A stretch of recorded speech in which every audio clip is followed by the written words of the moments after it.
54.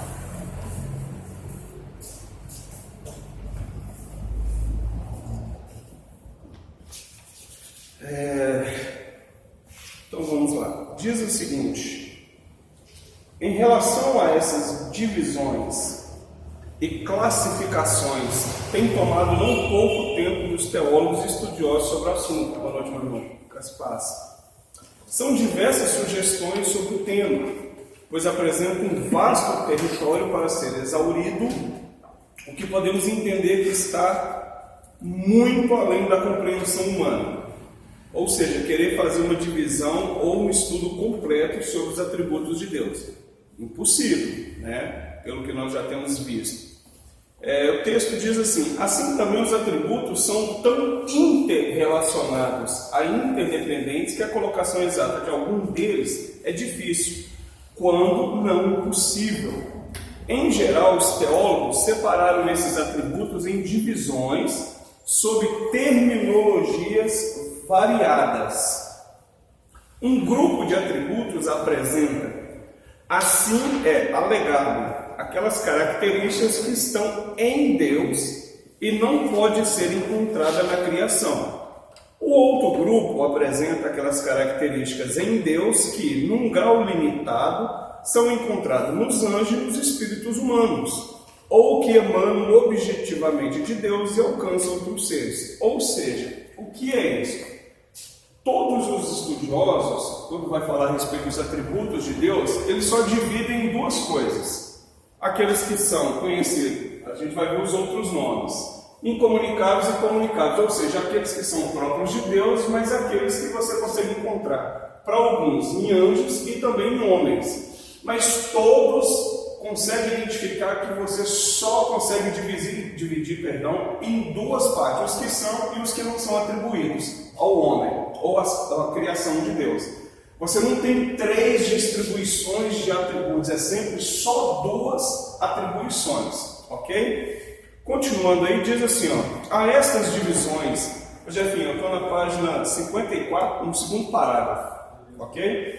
A estas divisões ou classificações, deram-se vários pares de nomes, geralmente são classificados em dois grupos principais, nos escritos de teologia sistemática principalmente.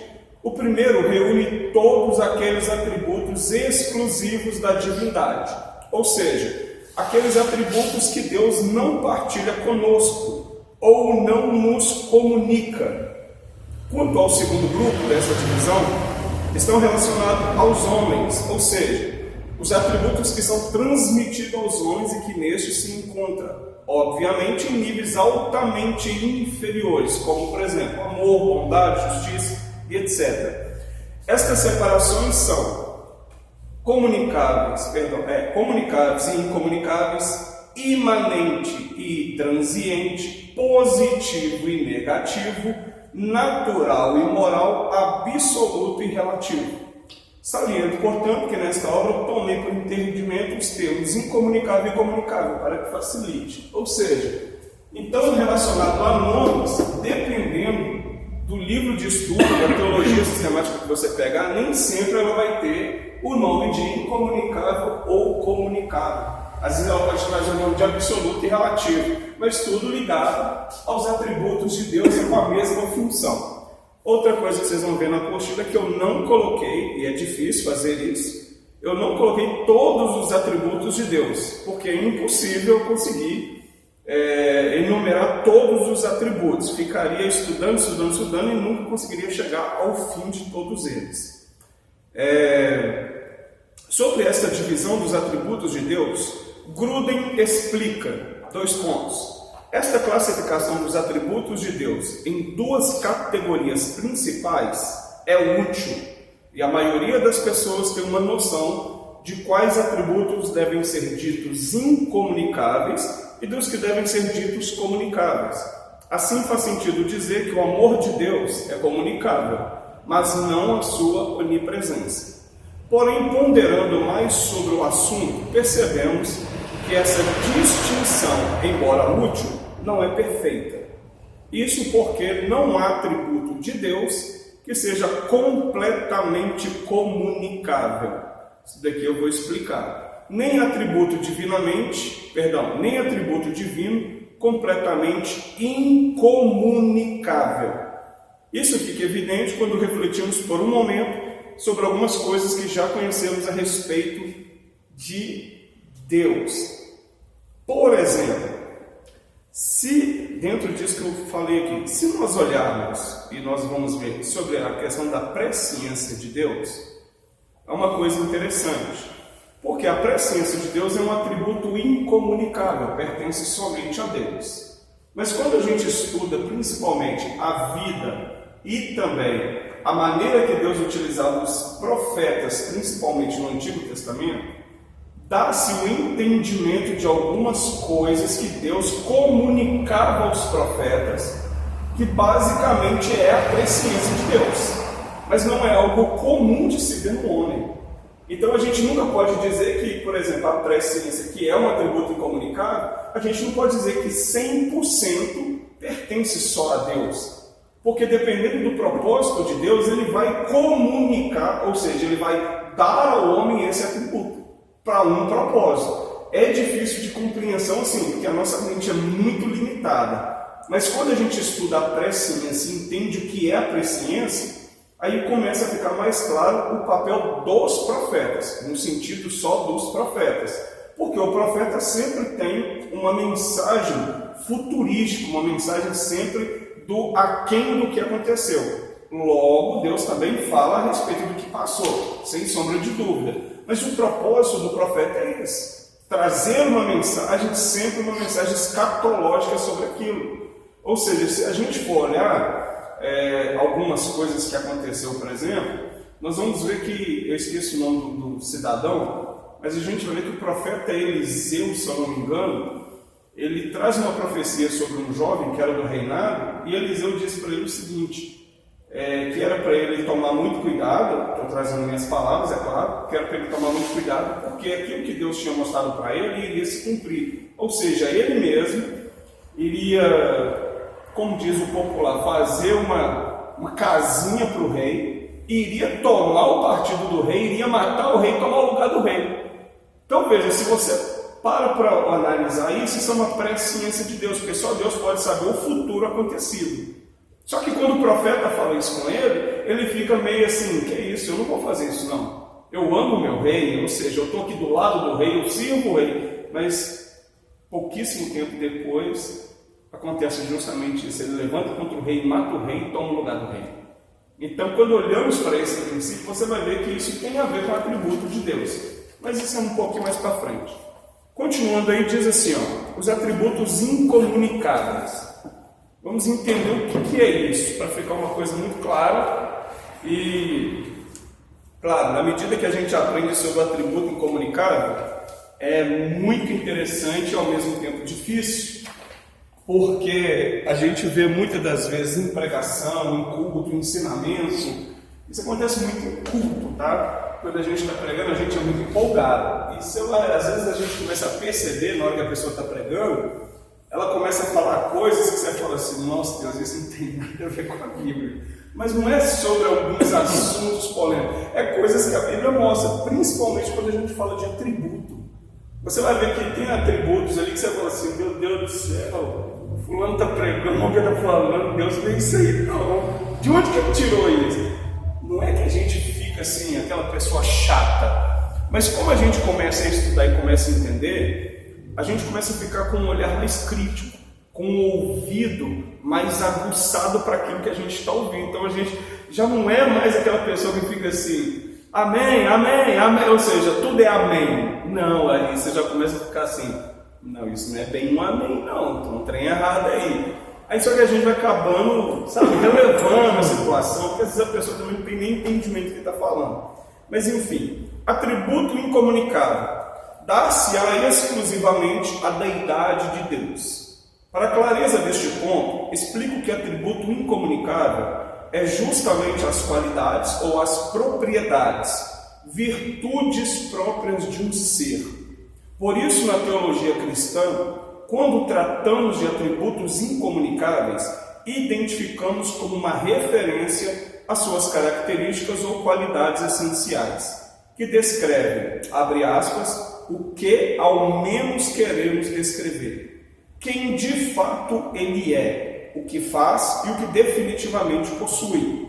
Por isso, qualquer pessoa, mesmo que não seja cristã, tem a capacidade intelectual para aprender a doutrina de Deus, bem como acerca de sua natureza e de seus atributos, como veremos abaixo.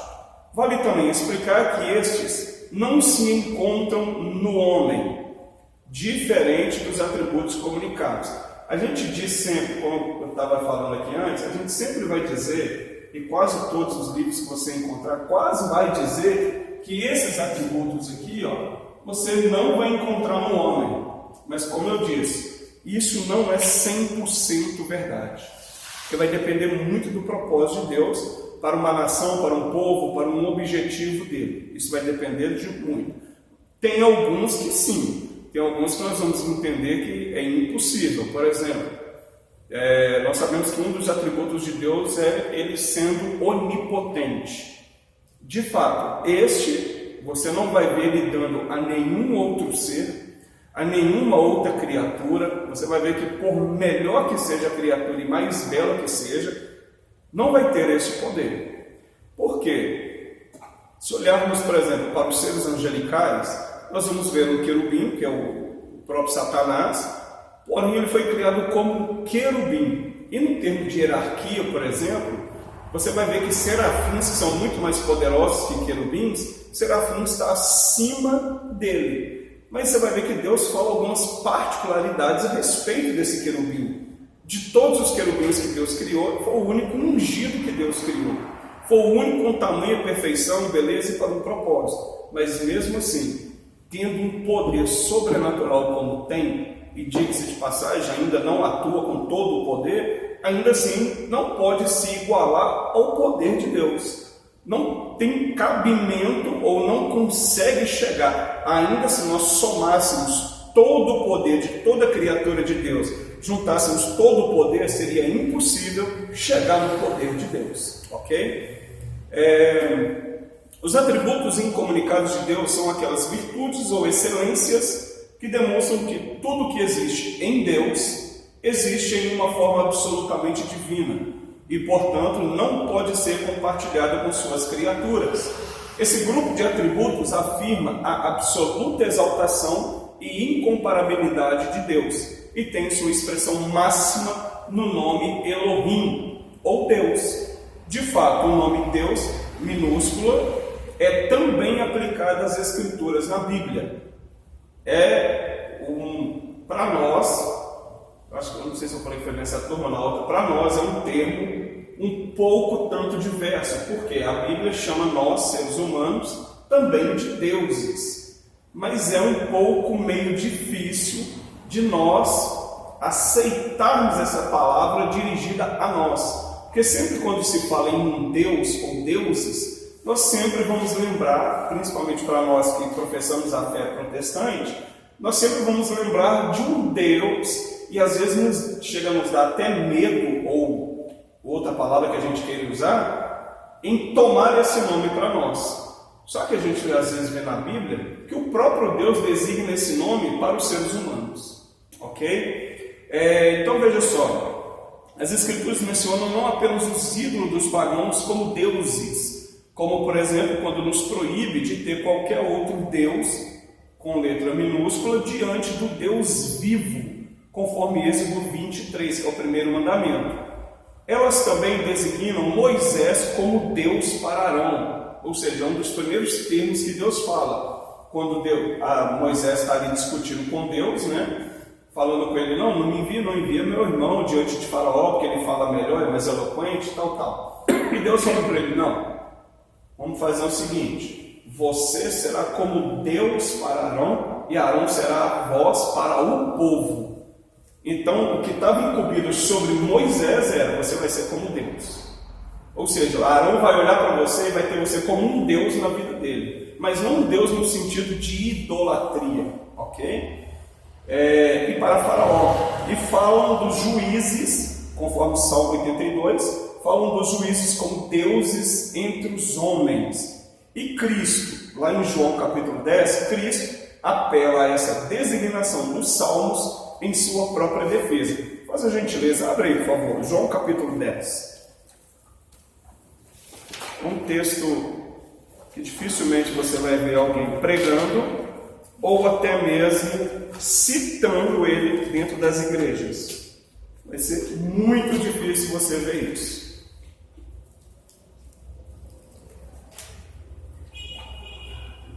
Até hoje, o único doido que eu ouvi falar isso aqui foi só o Benigno. E tacaram pedra nele até que só. Porque ele está fazendo assim uma oração, numa vigília, numa cruzada, né? Aí ele está fazendo uma oração e as letrinhas vai passando embaixo assim, é o intérprete. E ele vai orando, aí tem uma hora que ele levanta a mão para os céus e fala assim: Deus, nós somos deuses nessa terra, somos como o Senhor. Meu irmão, essa frase dele, nosso Deus, ele foi apedrejado demais. Só que ele não está errado, o que ele falou é o que está na Bíblia. João capítulo 10, verso 33, cadê a Bíblia? Verso 33 ao 35 diz assim, vamos ler do 31. Novamente pegaram os judeus em pedras para lhe atirar. Disse-lhe Jesus: tenho-vos mostrado muitas obras boas da parte do Pai. Por qual delas me apedrejais? Versículo 33. Respondeu-lhes os judeus: não é por obra boa que te apedrejamos, e sim por causa da blasfêmia. Pois, sendo tu homem, te fazes Deus, aí com letra maiúscula, a ti mesmo. 34. Replicou-lhes Jesus: não está escrito na vossa lei? 2 pontos. Eu disse: sois deuses? 35.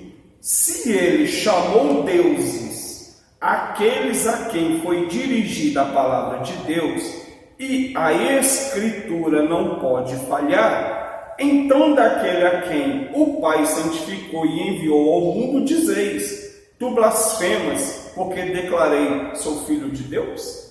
Ou seja, Jesus está pregando a própria lei, julgando na cara deles e falando assim: a própria lei mostra isso, e pelo fato de eu falar que eu sou filho de Deus, vocês estão querendo me apedrejar por causa disso? Engraçado, mas a própria lei fala que vocês também são deuses. Ou seja, já que você quer apedrejar, começa a apedrejar entre vocês mesmo. Então o próprio Jesus utiliza da própria lei para poder mostrar isso.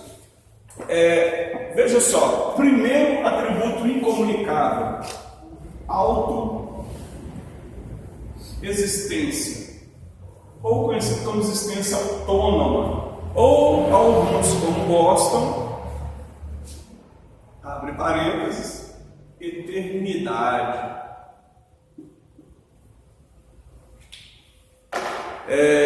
Deus tem em si mesmo a base da sua existência. Esta é a definição mais clara do que podemos entender como autoexistência. Ou seja, a base da existência é Ele mesmo. Por isso que quando as pessoas me perguntam: Deus existe? Eu respondo assim, com toda clareza mesmo: não, Deus não existe não. E por que Deus não existe? Porque tudo aquilo que existe tem que vir à existência, ou seja, tem que ser criado. Pela palavra de Deus, nós vemos que Deus, pela sua palavra, Ele traz tudo à existência. Mas Ele mesmo não houve uma palavra para trazê-lo, porque a existência é Ele mesmo, isso está dentro dele. É impossível que Deus exista, ou é impossível que esse conceito de existência esteja impregnado a Deus, porque o conceito de existência é tudo aquilo que é criado. Então tudo aquilo que é criado existe. Mas Deus não, Deus ele é autoexistência. Em outras palavras, sua autoexistência está ligada à sua eternidade, o que é impossível. Mas quando olhamos aqui para o homem, nós sabemos que vai chegar um dia que o homem também será eterno. Mas para o homem ser eterno, aqui está a diferença. Esta eternidade tem que sair de alguém. Então a eternidade tem que sair de alguém que já é eterno, ou que tem o poder de dar essa eternidade para alguém. nós só seremos eternos porque assim Ele é. Então, lá em João capítulo 17, faz todo sentido quando Jesus ele diz que eu e você deveremos ou temos que ser igual ao Pai. Ser igual ao Pai em todos os seus atributos, mas principalmente no quesito de eternidade. Por isso que aqueles que não forem salvos eternamente para estar com Cristo, por que a sua condenação também vai ser eterna? Porque todos no fim serão com Deus. Se você abrir a sua Bíblia aí, e abre por gentileza, livro do Gênesis, capítulo 3, capítulo 3, por favor, verso de número 22.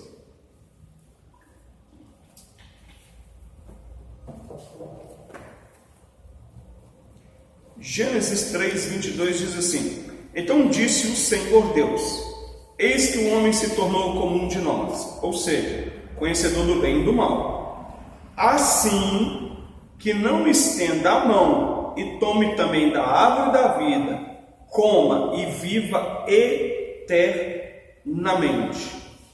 O Senhor Deus, por isso, o lançou fora do jardim do Éden, a fim de lavrar a terra de que fora tomado. Então veja, o homem seria eterno porque a eternidade estava partindo de alguém.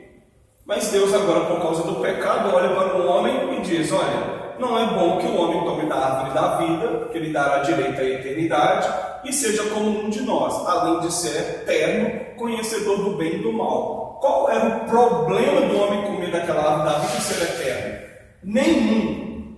Só que tinha um único detalhe: o homem havia acabado de ter conhecimento do bem e do mal. Só que o conhecimento do bem e do mal não foi um conhecimento partindo de Deus, mas foi um conhecimento que partiu do pecado, da desobediência. Então o problema do homem ter o conhecimento não é o problema. O problema é de onde partiu o conhecimento: de uma desobediência ou de um pecado. Então agora você não pode ser eterno por causa do pecado. Você será eterno, ou seja, Cristo fará tudo novo para que você tenha direito à eternidade novamente. Mas tem que partir de alguém. Aí na apostila faz todo sentido o quê? João capítulo 5, que é o versículo que está escrito aí. Diz assim: porque como o Pai tem a vida em si mesmo, assim deu também ao Filho ter a vida em si mesmo, e deu-lhe o poder de exercer o juízo, porque é o Filho do homem. João capítulo 5, praticamente, Jesus está dizendo o seguinte: olha, como o Pai é a autoexistência, isso é um atributo do Pai, o Pai também me deu esse direito, porque como o homem eu cumpri, claro que ali Jesus ainda não tinha cumprido, né? Eu vou cumprir todas as coisas, Ele vai me dar o poder de juízo. Qual é o poder de juízo? Eu vou poder dar a eternidade a quem eu quiser, porque a árvore da vida ainda será revelada ainda para os salvos. Então, por isso que os salvos terão esta eternidade. Continuando, diz assim: isso significa que somente Deus tem uma vida que se gera e sustenta a si própria, e que não depende de quem quer que seja para o seu começo ou continuação. A expressão vida necessária destaca o fato de que ela é imperiosa, sendo o tipo de vida que não pode cessar de existir. Qualquer outra vida é contingente e não necessária, o que significa que depende da vida necessária de Deus para poder existir. Em outras palavras, se não for a vida que emana de Deus, eu e você não temos, em hipótese alguma, ou qualquer outra criatura que sequer a gente imagine, tem autossuficiência em si mesmo para vir a existir. É claro que quando você vai assistir alguns filmes, né, que envolve a ciência, que envolve tecnologia, essas coisas, você de vez em quando vai ver alguns assuntos lá que alguma coisa veio à existência assim, meio que do nada. Aí eles dão alguns nomes, né? Algumas células, algumas amebas, algumas não sei o que, mas tudo só passa a existir e ter vida a partir de Deus. Sem esta autoexistência de Deus, que é um atributo que só pertence a Ele, esse aí sim, só pertence a Ele. Aí sim nós vamos ver. Só que tem um outro negócio muito interessante para a gente pensar. Isso é só para a gente pensar, tá? A autoexistência está nele, ok? Só que esse atributo aqui, ele não dá a ninguém, ou seja, não passa para ninguém.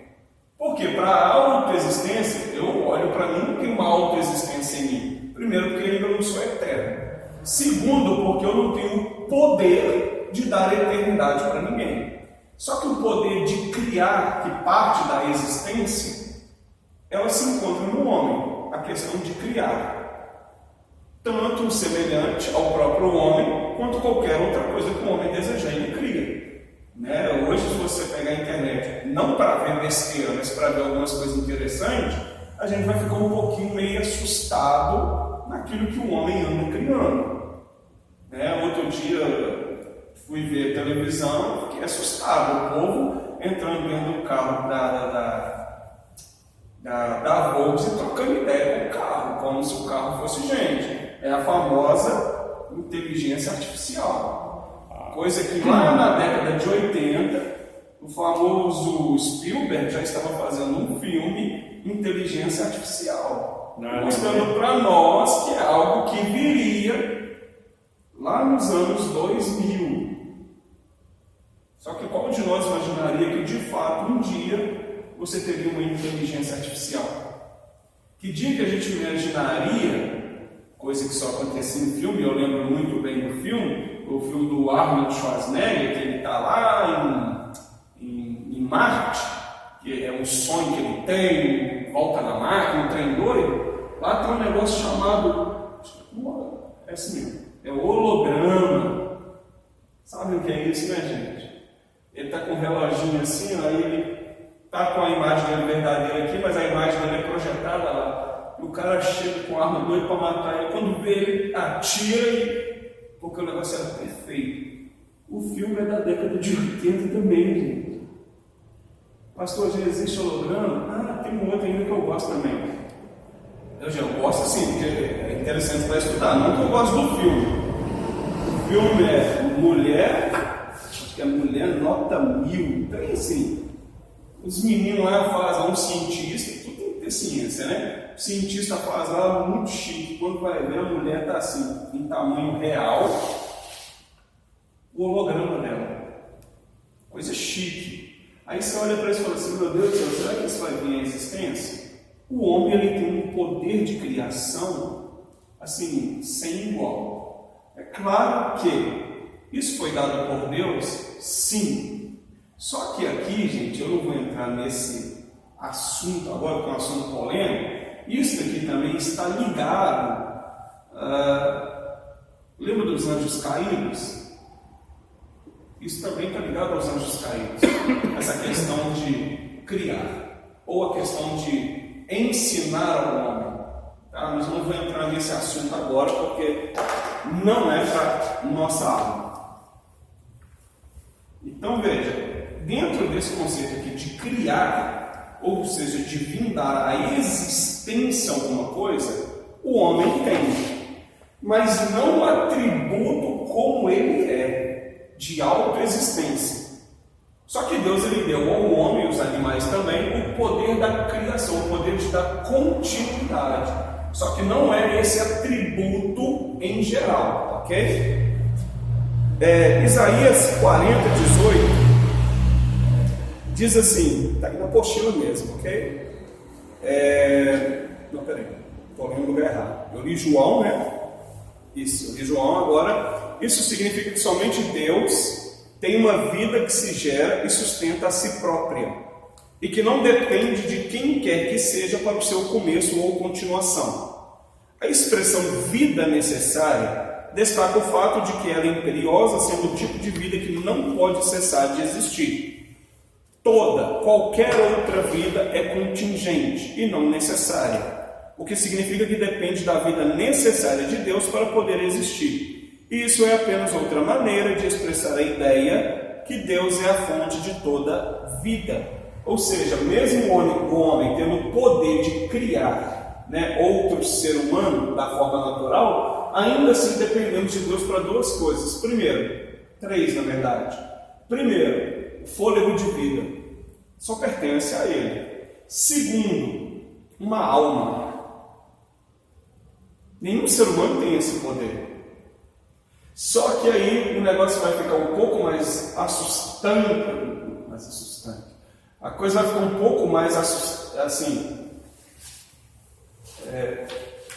incompreensível quando você olha lá para o livro de Apocalipse e você vai ver que em relação ao falso profeta, em relação ao anticristo e em relação ao próprio Satanás, você vai ver que eles terão o poder de dar o fôlego de vida a uma imagem que está lá em Apocalipse. Quando você olha para isso, você pensa assim, meu Deus do céu, fôlego de vida para uma imagem.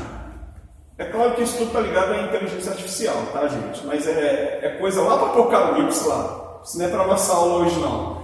Mas você vai ver que Deus vai liberar, ou seja, Deus vai permitir que o diabo, como chefe, ou seja, como cabeça de toda a organização, vai deixar ele com todo o poder que ele foi criado.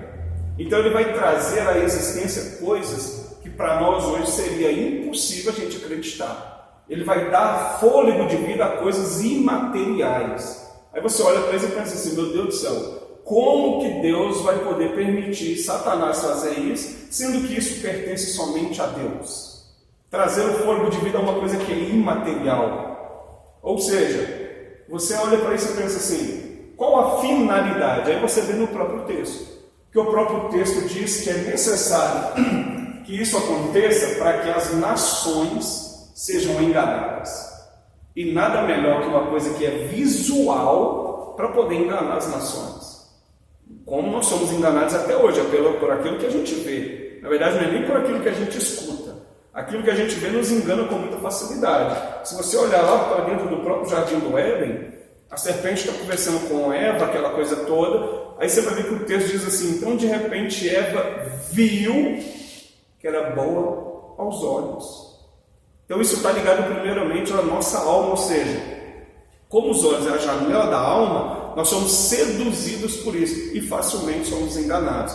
Aí você vai ver que alguns prodígios vão acontecer, algumas coisas vão... Enfim, isso é para outro momento. Continuando aí a nossa leitura. Gente, estou indo muito rápido? Estou falando rápido demais? Ok. Naturalmente, cadê? Isso, aí agora sim, Isaías 40, 18 diz assim, a quem, pois, farei semelhante a Deus? Ou com que o comparareis? O profeta ele pergunta isso, quem pode ser semelhante a ele? Ou o que eu posso utilizar para comparar esse Deus? Claro que é impossível. Este atributo de Deus é reconhecido geralmente e está implícito nas religiões pagãs e no absoluto da filosofia, quando se concebe o absoluto como a base última e autoexistente. Ele não só é independente, como também faz tudo depender dele. Esta autoexistência de Deus acha expressão no nome Jeová, e somente como ser autoexistente e independente que Deus pode dar a certeza de que permanecerá eternamente o mesmo com relação ao seu povo. Este ponto o apóstolo Paulo escreve aos Romanos, que é Romanos capítulo 11, verso 33 e 36.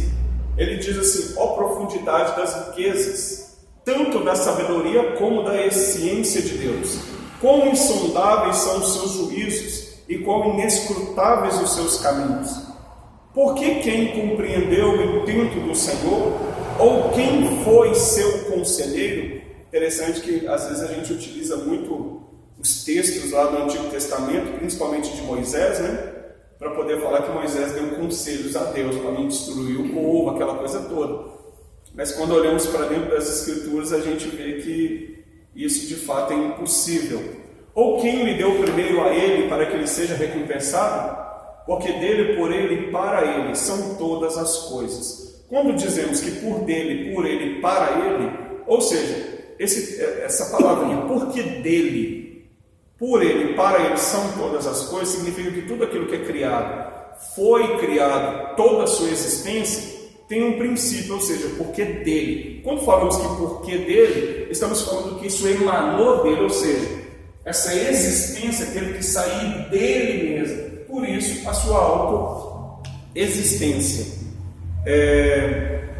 Essa livre agência de Deus, ou seja, essa soberania da sua autoexistência, o princípio aí do parágrafo diz assim, ó, Deus é o autor do tempo. Quando a gente olha para tempo, acredito eu, que vocês têm conhecimento de dois tipos de tempo, amém? Ou não? O famoso tempo Cronos e o tempo Kairos. O que acontece? Isso tem, claro que isso é uma mitologia, está ligado à mitologia grega, né? Esse nome, que é um nome grego. Mas no contexto geral, quando ela é utilizada para a questão do âmbito religioso, você vai ver que o tempo de Deus, a Bíblia ela não fala dessa forma clara, né? A gente encontra versículo que dá esse entendimento. Quando você olha para o Kairos, ou seja, que é esse tempo espiritual, é algo muito, muito interessante, porque olhamos aqui para a eternidade e nós sempre devemos pensar no seguinte: a eternidade ela não tem início e muito menos fim. Só que para alguns existe, alguns versículos na Bíblia que diz assim, não sei o que, de eternidade em eternidade. Dá-se o entendimento para alguns que de eternidade a eternidade, ou seja, aqui tem um tempo e aqui tem outro tempo. Mas não é isso. É mais ou menos quando Jesus fala assim, ó, em verdade vos digo. Ou seja, ele está colocando essa palavra em verdade vos digo no seu absoluto, ou seja, ele está confirmando uma verdade que ele está dizendo. Quando você encontrar na Bíblia dizendo de isso, mais no livro de Isaías e Apocalipse, de eternidade em eternidade, não que a eternidade tenha tempo, início e fim, mas é simplesmente uma corroboração, ou seja, uma afirmação daquilo que está sendo dito. E quando olhamos para essa questão aqui, dentro dessa questão de tempo, nós vamos ver que na eternidade nós entendemos o Kairos como o tempo de Deus. Mas por que tempo de Deus? Deus precisa de tempo? Claro que não. Na eternidade não há tempo, diferente de nós. O tempo foi feito por causa do homem. Por quê? Vamos pensar aqui, o céu como conhecemos, ok? É esse que a gente vê. E vamos pensar aqui na terra, apenas isso. Aqui Deus criou um homem. Só que para essa criação do homem aqui, você vai ver que precisa dessa palavrinha chamada tempo. Lá mesmo no livro do Gênesis, bem no início, você vai ver que sol, lua, estrelas, isso tudo aqui está relacionado a isso aqui, a tempo. Porque isso tem um propósito por causa do homem, por causa da criação, a forma que o homem iria viver essas coisas. Só que tempo está relacionado só a isso aqui, céu, terra, homem, somente a nós. Para nós, quando olhamos para Deus, faz todo o sentido de tempo. Para Deus, tempo para Deus, por mais que tenha esse nome de Kairos, só que para Deus não tem tempo. Por que para Deus não tem tempo? Quando olhamos, por exemplo, para dentro de um versículo, e eu gostaria que você abrisse ele aí, livro de Pedro, 1 Pedro, fazendo favor. 1 Pedro, ele diz: um dia para Deus, 1000 anos, um dia. Pedro. Cadê?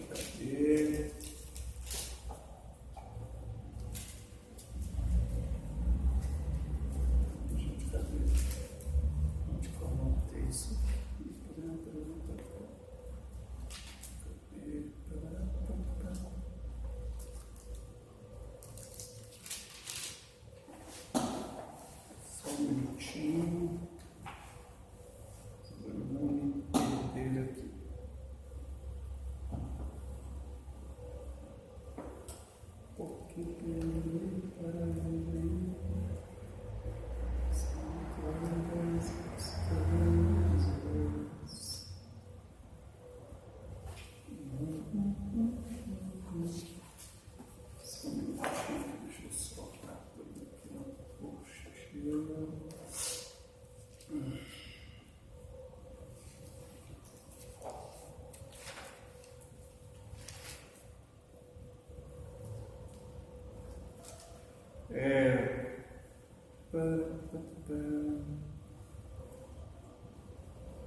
Primeiro, vocês abrem em 1 Pedro 1, versículo 20 primeiro.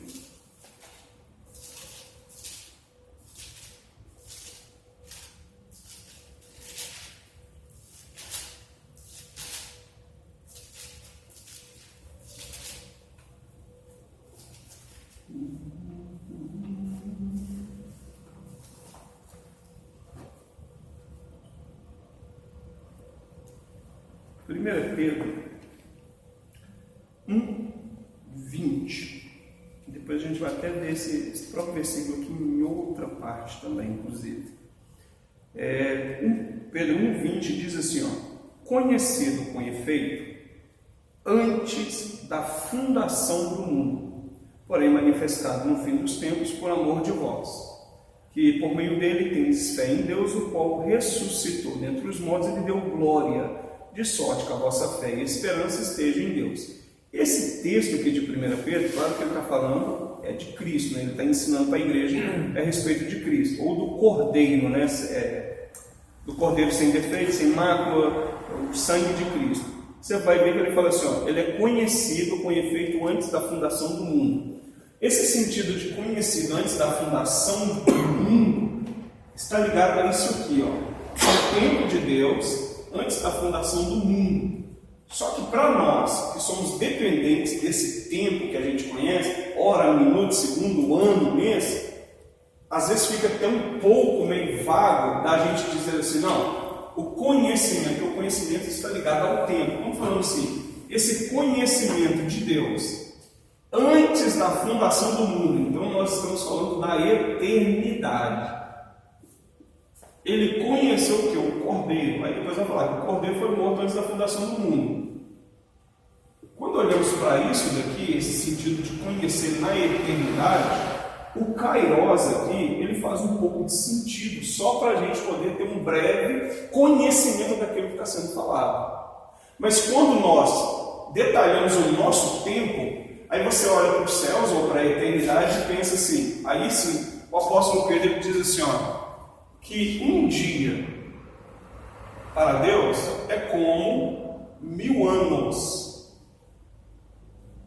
Mas ele também diz que esses 1000 anos para Deus é como um dia. Ou seja, essa interpretação aqui é olhar para o tempo, porque eu, como homem, quando eu olho para esse tempo, para mim é difícil de compreender o que para Deus é 1000 anos, ou seja, um dia, 24 horas. Aí você pega agora e multiplica essas horas, é claro, né, pelos anos. Aí você pensa assim, meu Deus do céu, mal eu consigo me lembrar do que foi tomado no café da manhã. Como que seria para Deus ele lembrar, ou diante dele, 1000 anos ser como simplesmente um único dia? O que seria para Deus isso? Qual que é essa grandeza estabelecida por Deus? Então veja, para nós, esse sentido de tempo aqui é um tempo muito grande, muito vasto. A gente não consegue compreender, mas quando você vai olhar para Deus, aquilo que eu digo, o famoso Kairos de Deus, para Deus isso aqui é como nada. Ou seja, tanto faz um dia como 1000 anos, como poucas horas, isso para Deus aqui não é nada. Aí, claro, né? A gente vai ver algumas frasezinhas de Facebook, de efeito, né? Aquelas frasezinhas maravilhosas de Instagram, né? Não importa o tempo que está passando, Deus está no controle de tudo, porque a gente assimila o tempo, a nossa existência, aquilo que conhecemos. Só que Deus, ele não trabalha segundo o tempo, Ele não precisa disso Porque o sentido de Deus trabalhar é aqui, ó, eternidade. O sentido de Deus olhar é diferente. A gente olha para o tempo e pensa assim, nossa Deus, daqui a pouco começa a aula, 7h30 tem que ir. Nossa Deus, 10 horas tem que ir embora para casa. A gente está sempre igualando o tempo àquilo que a gente faz. Quando Deus não olha dessa forma. Então, se a gente às vezes fica vinculando algumas coisas a Deus, esquecendo que Deus olha de outra forma. Irmão, fica assim, não, irmão, por quê? Porque Deus já conhece a vida, está relacionado a tempo. Ô irmão, não sofre assim, não, irmão, porque daqui a pouco o sofrimento está relacionado a tempo. Ô irmão, não preocupa não, irmão, isso aí é Deus provando e daqui a pouco tempo. Então, toda vez a gente olha isso pensando em tempo. Deus não, ele olha isso pensando em eternidade. O Kairos de Deus é diferente. Aí quando olhamos para o Cronos, né? Aí o Cronos, para mim e para você, ele faz sentido. Porque eu e você temos uma base de existência. Ou, em outras palavras, eu e você nós temos aquilo que chamamos de tempo. E tudo aquilo que fazemos, e talvez até aquilo que aceitamos, está relacionado a tempo. Olhamos para a própria Escritura e a gente vê que a Escritura está recheada disso em relação ao homem. Quando olhamos lá para o próprio Jardim do Éden, a gente vai ver que no virar da tarde, né, ou no virar do dia, Deus ele vinha e fazia o quê? Ele conversava com o homem, tinha uma comunhão com o homem, enfim. Então veja, o tempo de Deus descer está relacionado não ao tempo de Deus, mas sim ao tempo do homem. Ou seja, o homem, Adão, no tempo da tarde, ou seja, na virada do dia, aquilo que você conhece como tempo é aquilo que eu vou me manifestar. Não aquilo que eu conheço, mas aquilo que você conhece. Então isso é estabelecido dessa forma. Deixa eu voltar aqui minha apostila agora, que eu precisei descer um pouquinho aqui.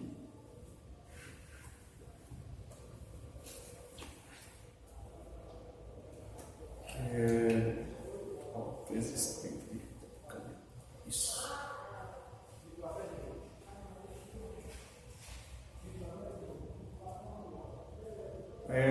Só lendo esse parágrafo que eu iniciei, diz assim, olha, Deus é o autor do tempo. Acharam aí? Página 57, né? Deus é o autor do tempo. Não está sujeito a ele. Existe desde antes dos tempos dos séculos, conforme Tito 1:2. Ou seja, Tito 1:2, ele, não sei se a minha tradução vai estar assim também. Quer ver?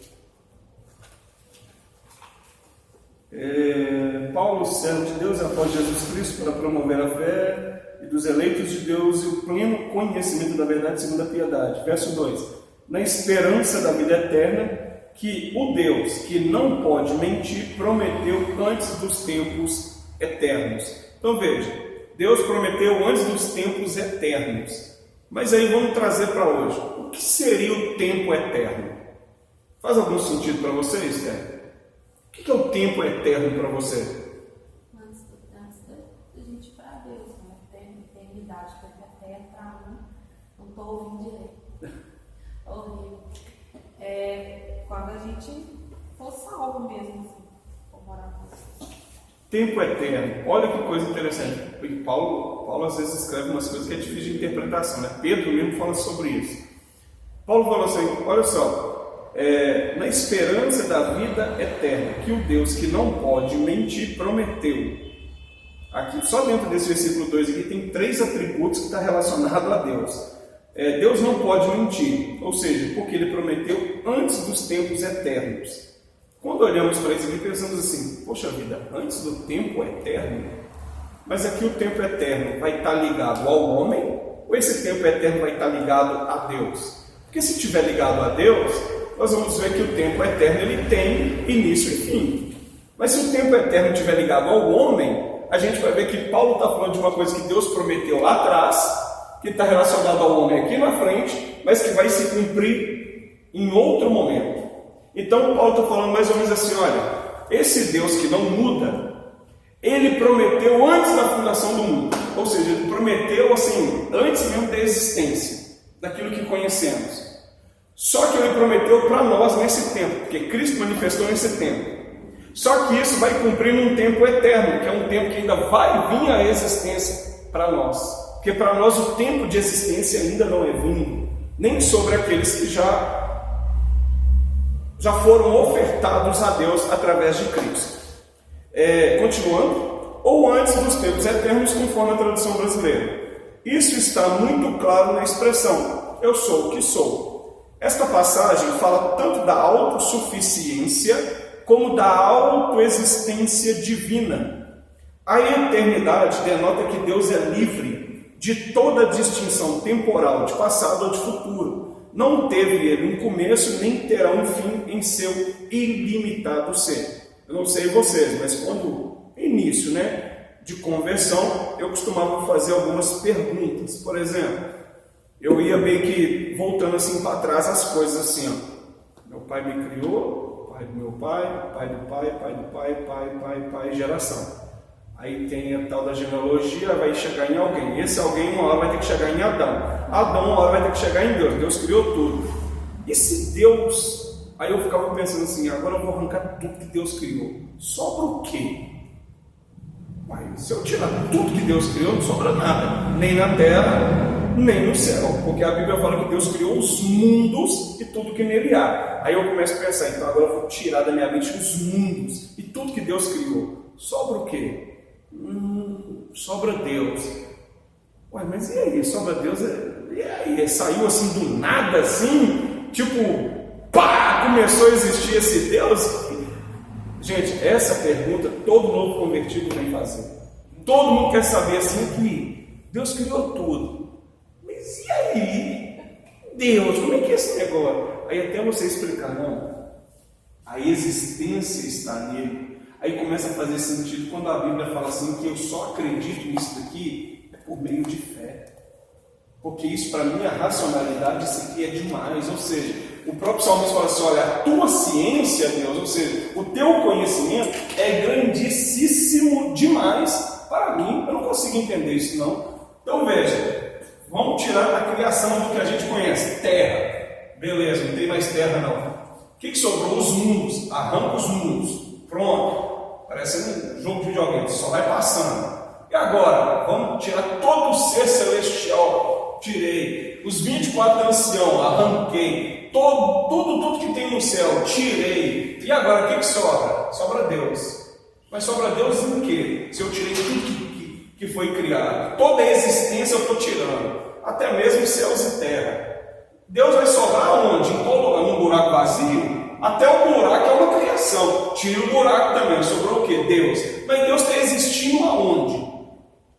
Então essas coisas meio que deixam a gente em parafuso.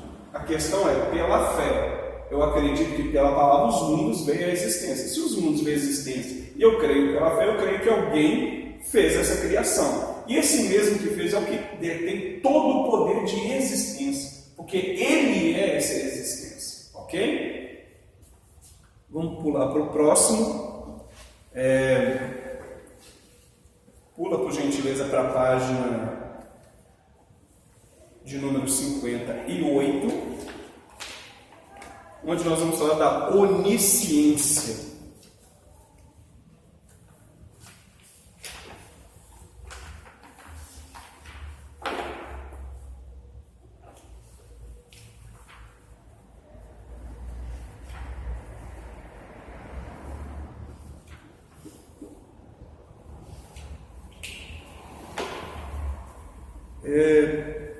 Vamos lá, vamos começar com a famosa pergunta que todo mundo gosta.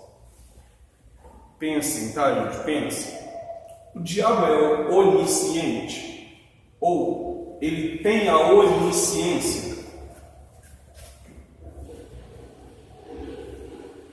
Ou, em outras palavras, o que seria a onisciência? Primeiro a gente tem que pensar no que seria, O que seria a onisciência?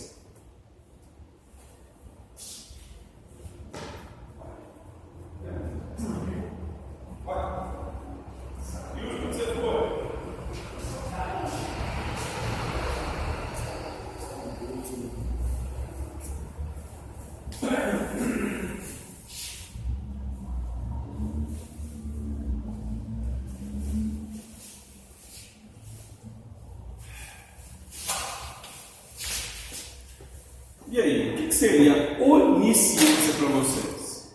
Todo conhecimento. Todo conhecimento. Todo conhecimento. Olha só, voltando àquele princípio, né? O homem tem conhecimento, mas ele tem todo o conhecimento. Então, tá vendo? Então, até mesmo o conhecimento que o homem tem, teve que partir de alguém. Até o conhecimento que o homem tem que partir de alguém. Mas vamos lá, onisciência, todo o conhecimento. O que me faz a entender, é claro que aqui é o momento da gente pensar, mas o que me faz realmente ter certeza que o diabo não é onisciente? O que me faz crer que ele não é onisciente? Ou, em outras palavras, aquilo que falamos aqui, por exemplo, Deus tem o conhecimento do que nós estamos falando, não tem? Em outras palavras, Deus está ouvindo. Mas o que me garante que o diabo não está ouvindo? O que me dá certeza dele não saber? O que a gente fala, ele sabe. Mas o que a gente pensa, não. O que a gente falou hoje, aqui, ó, deixa eu deixar aqui, quando eu falo o diabo, eu estou falando só o diabo mesmo, Satanás mesmo, ok? Demônios, essas coisas não, vamos pensar só no diabo mesmo. Aquilo que eu falo, ele sabe, ele tem esse poder de ouvir aquilo que eu falo. Igual, estamos aqui conversando, ele tem esse poder de ouvir aquilo que eu falo? Se estiver próximo, eu acredito que sim. Ó, se estiver próximo, aí ó, já começou a melhorar o negócio. Mas uma coisa é certa, próximo não vai estar não, porque onde ele está é bem longe. Mas vamos lá, onisciência. Estéreo. Se alguém falar com você assim, não, o diabo sabe sim aquilo que a gente fala, ou em outras palavras, o diabo tem todo conhecimento. Se olharmos para a Bíblia, ele sabe de tudo que vai acontecer ou não. Por exemplo, a questão do falso profeta, a questão das bestas. Ele sabe disso. Ele sabe que ele será vencido pelo Filho de Deus. Ele sabe que Jesus realmente era o Filho de Deus. São coisas para a gente pensar. Por quê? Lá na Escritura a gente sabe que ele vai chegar e vai diante de Jesus lá no deserto, né? E ele vai falar: se tu és Filho de Deus, transforme as pedras em pães. Claro que ali é a famosa psicologia reversa que ele está fazendo com Jesus, né? Mas ele sabia que de fato era o Filho de Deus. Por quê? Se olharmos, claro que eu vou ter que entrar nisso um pouquinho, mas se nós olharmos, no dia do batismo, a gente vai ver Deus, vamos pensar assim, tá? Deus está lá em cima. O Espírito Santo, claro, né? A gente sabe que foi em forma corpórea de uma pomba, né? E nós vamos ver Jesus aqui com João Batista, né, na terra. Aí a gente vai ver que na hora que ele passa pelas águas, o Espírito desce em forma de uma pomba e ouve-se do céu. E diga-se de passagem, deve ter sido algo estrondoso, né? Porque veio do céu. Este é o meu filho, a voz foi destinada para ele. Este é o meu filho amado em quem me comprazo. A questão é, Satanás ouviu isso?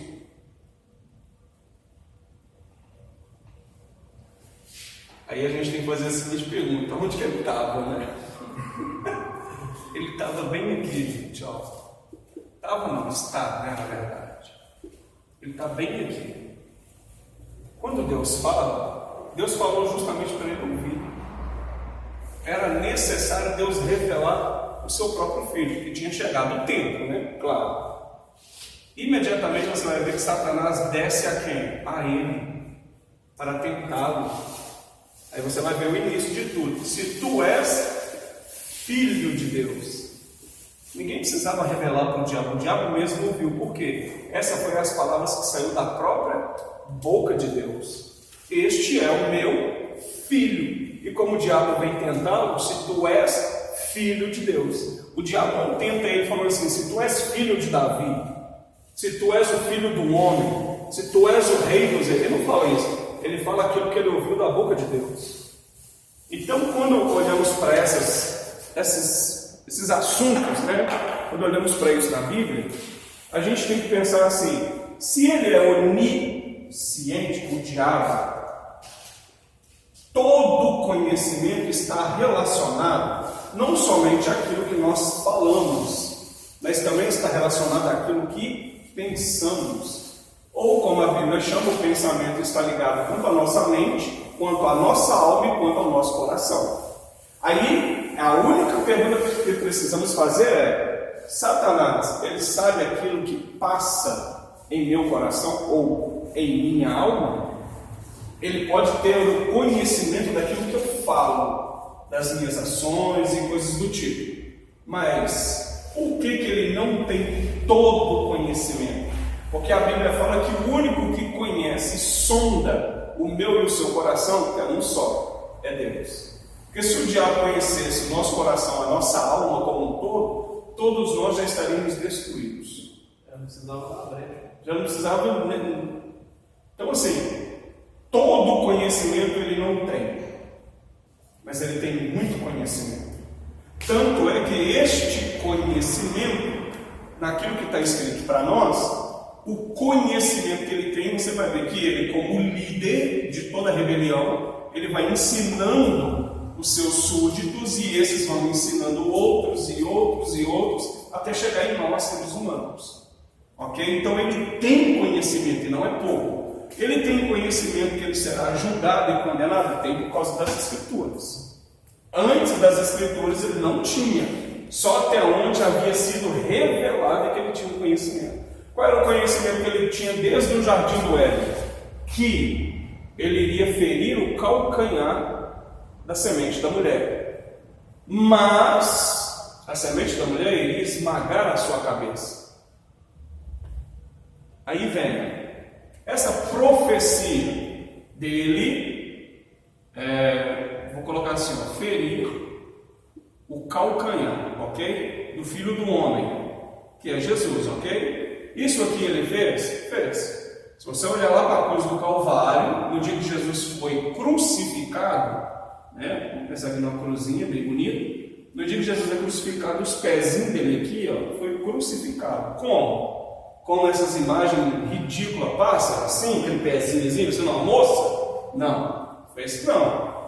Ele tinha que ferir o calcanhar. Porque se ele coloca os cravos assim, imediatamente quebrava os ossos. Porque você não tem espaço no pé para poder passar um cravo daquele. Então, o único lugar que ele poderia fazer, juntar o calcanhar e passar aqui pelo calcanhar. A dor foi mais insuportável que a gente pode imaginar. Porque aqui com certeza pegou foi no nervo, os tendões e por aí vai.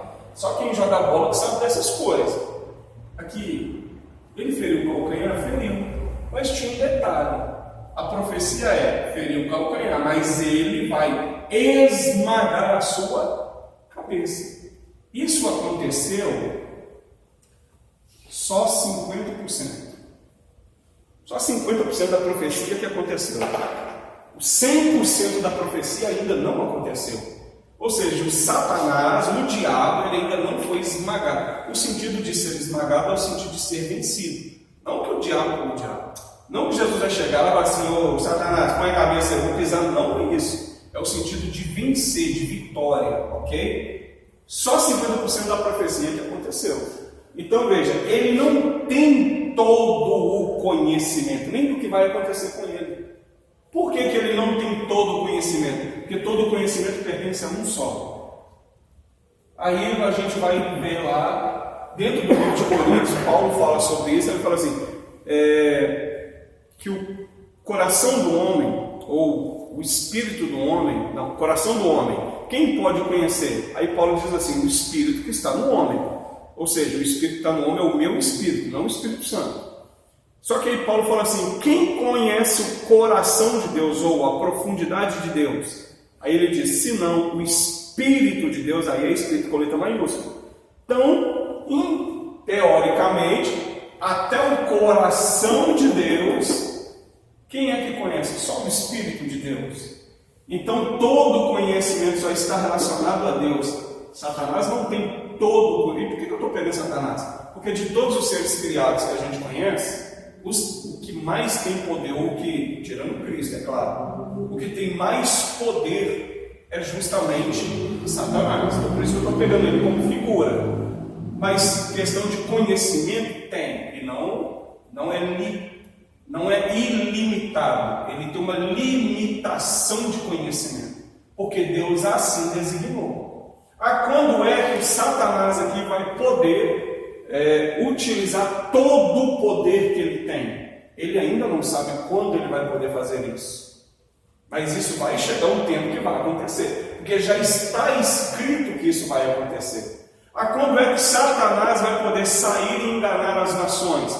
Ele sabe que ele vai poder fazer isso, só que ele ainda não pode fazer isso. Quando é que Satanás vai ser preso? Ou seja, segundo o livro do Apocalipse, tem um anjo no céu que ele tem a chave do abismo. Esse anjo, o que se parece, digo eu, não o Senhor, o que se parece que deve ser no mínimo, um serafim, porque ele é muito mais poderoso do que o diabo. Então ele vai pegar o diabo, amarrar ele em correntes eternas e descer com ele para o abismo. Aí você vai ver que Jesus, lá no livro de Lucas, diz assim, que ele via Satanás cair do céu como um raio. Aí que a profecia começa a se cumprir. Aí que ele começa a ser lançado dos céus para ir para o abismo. Mas graças a Deus, eu e você não vai estar aqui, se assim Deus nos permitir. Aqui que eu falei, aqui na aula não, é aqui nessa terra, tá? Queridos, vamos parar um minutinho, vamos tomar um café? Isso, queridos. Somente Deus tem isso daqui, ó, onisciência. Por mais que nós vamos encontrar seres que têm conhecimento vasto, conhecimento assim, de coisas que a gente não tem a mínima noção, o que eu vou falar aqui pode parecer um pouquinho de loucura, gente, tá? Não é loucura não, porque as coisas espirituais se discernem espiritualmente. Vocês já ouviram falar no tal de uma partícula de Deus? Vocês já ouviram falar disso? Já ouviu, Léo? Já? Basicamente, partícula de Deus ou coliseu, alguma coisa assim. Particularmente, isso daqui, ó, é para poder fazer isso aqui, para poder girar mesmo, ok? E basicamente isso daqui é para abrir portais. Isso é só para essa aula, ok? Esses portais aqui, o homem, ele está querendo abrir portais para seres espirituais. Se olharmos para dentro da Bíblia, você vai ver que isso não é mentira. Só que a Bíblia não fala desse jeito assim, né? Ela utiliza uma forma figurada de anunciar isso. Esses seres espirituais aqui, eles precisam de uma maneira de entrar, abre aspas, de forma legal sobre a terra. Aqui eu estou falando não é de demônio, aqui eu estou falando de principados. Aqui a conversa aqui é outra. Aí você vai ver que Paulo, lá no livro de Filipenses, né? Ele fala que a nossa luta não é contra carne e sangue, não é contra o ser humano, mas é contra principado, contra a potestade, contra os príncipes que atuam nas regiões celestiais. Paulo fala que eles atuam na região celestial. Significa que eles trabalham constantemente neste local. Aí, o homem que tem conhecimento, mas não tem todo o conhecimento, está sendo direcionado para poder fazer isso daqui. Gente, isso parece, sabe com o quê? Isso parece com coisa do filme Caça-Fantasmas, lá na década de 70. Quando a Esther nasceu, entendeu? Lá na década de 70, mais ou menos. Brincadeira, sério.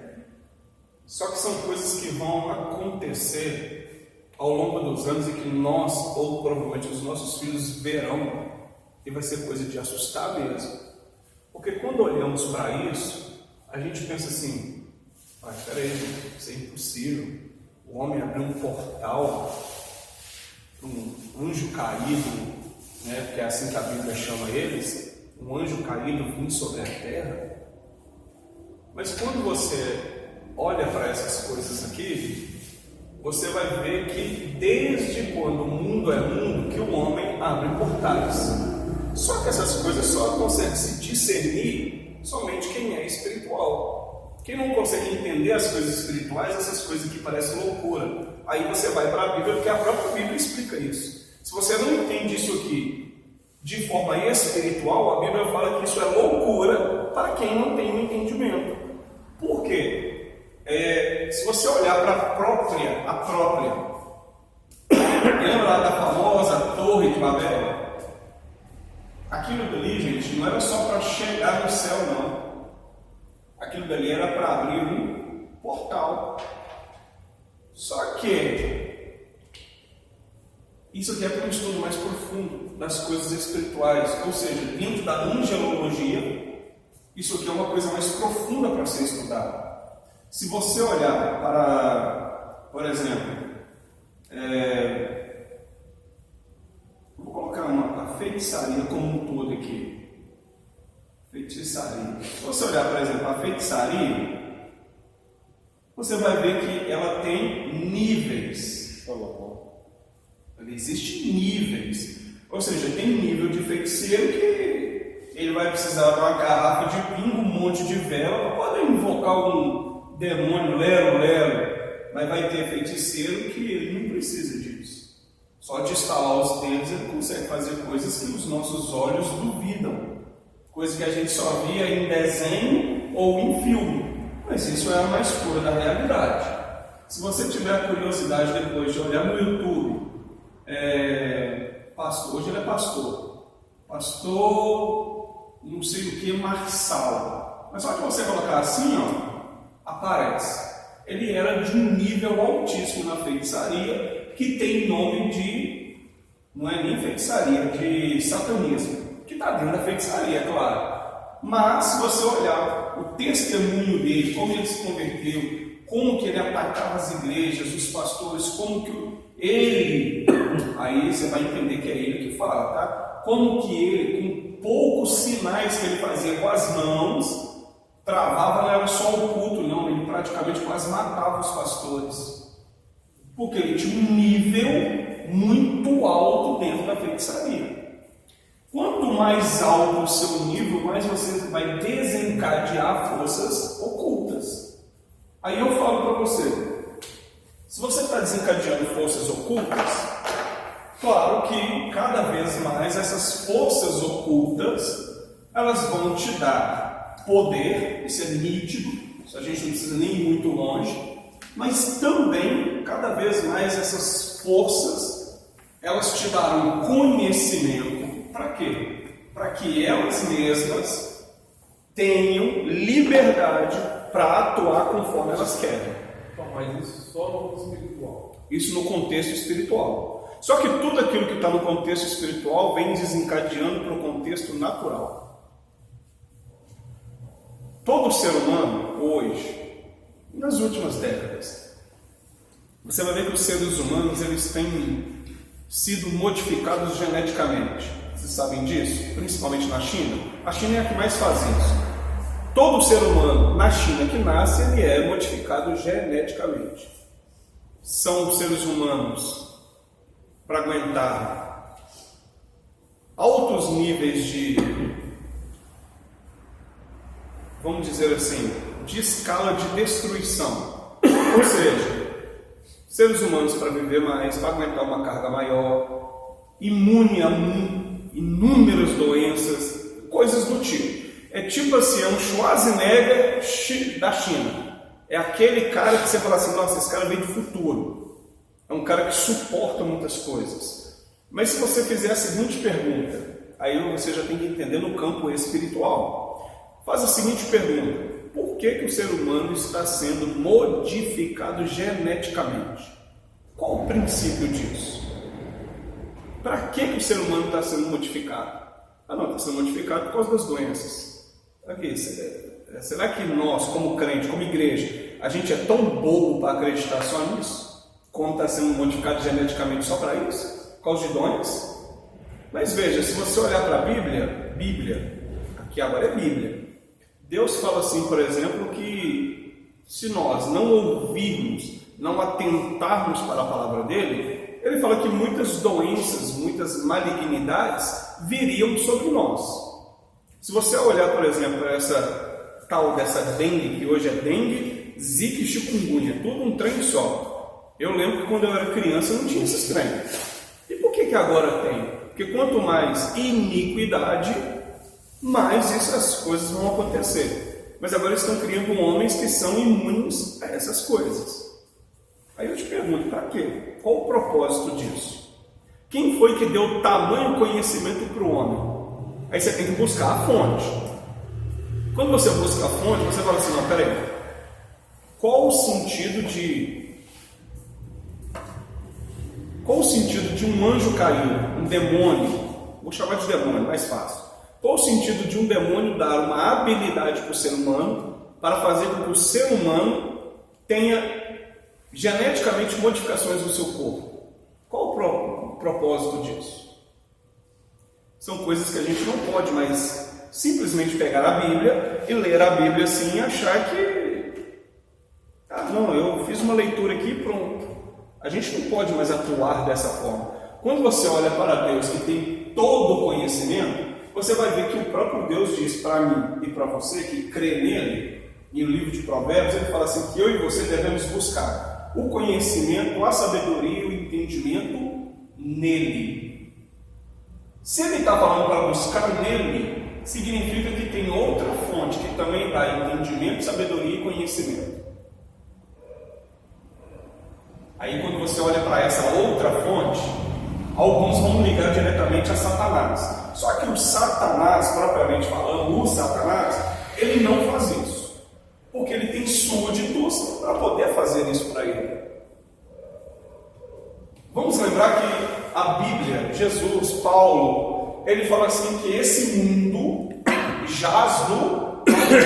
Em outras palavras, é o mesmo que dizer assim, meu filho, esse mundo e tudo que tem nesse mundo é do diabo. Em outras palavras, é isso, é do diabo, ou seja, ele tem todo o poder para poder fazer o que quiser.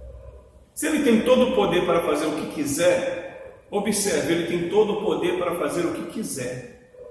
Ele tem o poder, ele tem o domínio sobre essas coisas. Tudo isso está relacionado simplesmente para enganar o ser humano. Se você pega hoje e compara o ser humano de hoje com o ser humano de antes do dilúvio, você vai ver que o ser humano de antes do dilúvio é um ser humano totalmente diferente do de hoje. Se você pega o ser humano depois do dilúvio, você já consegue ver que tem um desencadeamento de diferença enorme. Se você pega isso, gente, se você for na internet de fontes confiáveis, você encontra isso. Você vai ver matemáticos renomados explicando isso com a matemática. Não é nem Bíblia, é com a matemática. Você vai ver físicos explicando isso, é com a física mesmo, a física que a gente conhece. Por que hoje a gente consegue ver um conhecimento assim tão absurdo? E você pega o livro de Daniel, você vai ver que Daniel ele fala que... Daniel acho que é um dos primeiros a falar sobre isso. Ele fala que a ciência seria multiplicada, ou seja, o conhecimento seria multiplicado tamanha forma que seria assim, algo inconcebível. Só que tem um povo que eu gosto muito de observar isso. Quando a gente volta lá, quando o povo de Israel ainda era povo hebreu, não era nem Israel, era hebreu ainda, você vai ver que Moisés, quando ele chega para poder libertar o povo, antes disso, lá de frente com a sarça, Deus dá poder e autoridade para Moisés. Quando Moisés chega diante de Faraó, Moisés pega um cajado que está na mão dele, um simples pedaço de pau. Quando ele lança aquilo no chão, Faraó começa a rir da cara dele. Ou seja, meu filho, você se apresentou aqui diante de mim, você pediu uma audiência, você chegou, você está jogando um pauzinho no chão e está virando serpente. Peraí que eu vou te ensinar você. Chamou os magos dele pegam, olha para ele e fala assim, isso aí a gente sabe fazer também. Aí eu pergunto, Jefinho, como você pega um pedaço de pau e fazer transformar numa serpente? Que poder que é esse? E aí, Isaías? Como é que transforma um pedaço de pau numa serpente? Espíritos dos anjos. Espíritos. Então, eu apaguei, né? A feitiçaria, a gente sabe que a feitiçaria no Egito não é de hoje, né? É coisa profunda. Mas veja, eles tinham um poder tão grande que isso para eles era coisa, era café. Isso era cafezinho. Uma serpente? Não, isso é tranquilo. Dá esse pedaço de pau aqui. E veja, a Bíblia fala que eles só pegaram e lançaram ao chão. Não precisou fazer muita coisa não. Imediatamente os dois povos virou serpente. Claro que a gente sabe, né? A de Moisés foi lá e engoliu as duas logo uma vez para acabar com a conversa. Mas quando você vai olhar para as pragas, de 10 pragas, você vai ver que no Egito, os magos do Egito também transformou água em sangue. Aí vamos lá, Léo. Pega aí um copo de água e transforma ele em sangue para mim. Como é que você faz isso? Se eu não me engano, a outra praga foi os piolhos, se eu não me engano. Do mesmo jeito que Moisés fez, eles olham assim, piolho? Não, isso aí para nós é fichinha. Isso aí a gente faz também. Se eu não me engano, a outra praga, acho que foi as rãs. Acho que foi as rãs ou as úlceras. Era um negócio assim. Isso daí também os servos de Faraó faziam. Ou seja, teve praga ou teve sinais que também os magos de Faraó faziam do mesmo jeito. Do jeitinho que Moisés fazia, eles também faziam. Ou seja, Moisés e eu também sei fazer.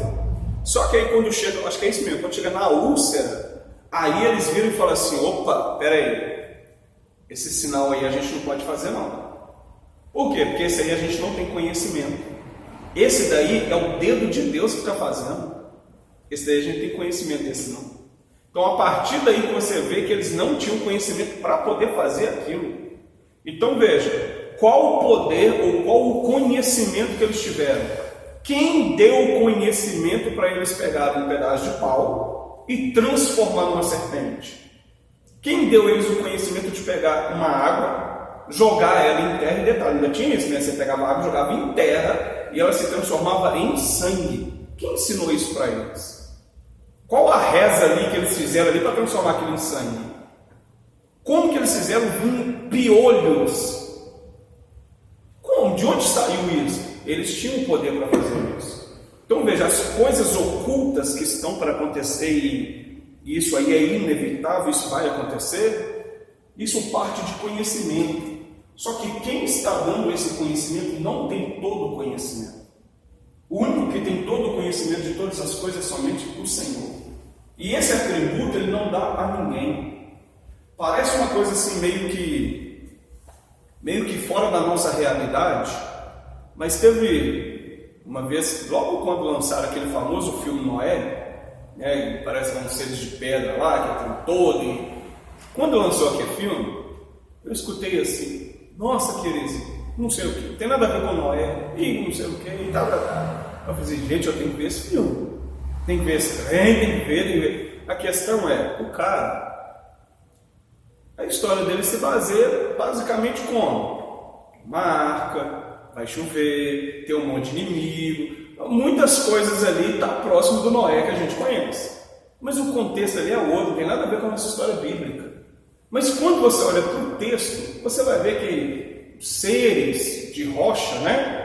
Eles eram o que, na verdade? Anjos caídos. E quando você olha para aquele contexto, os anjos caídos são aqueles que ensinam ele a fazer todas as coisas, ou as artes mágicas, a dominar as coisas.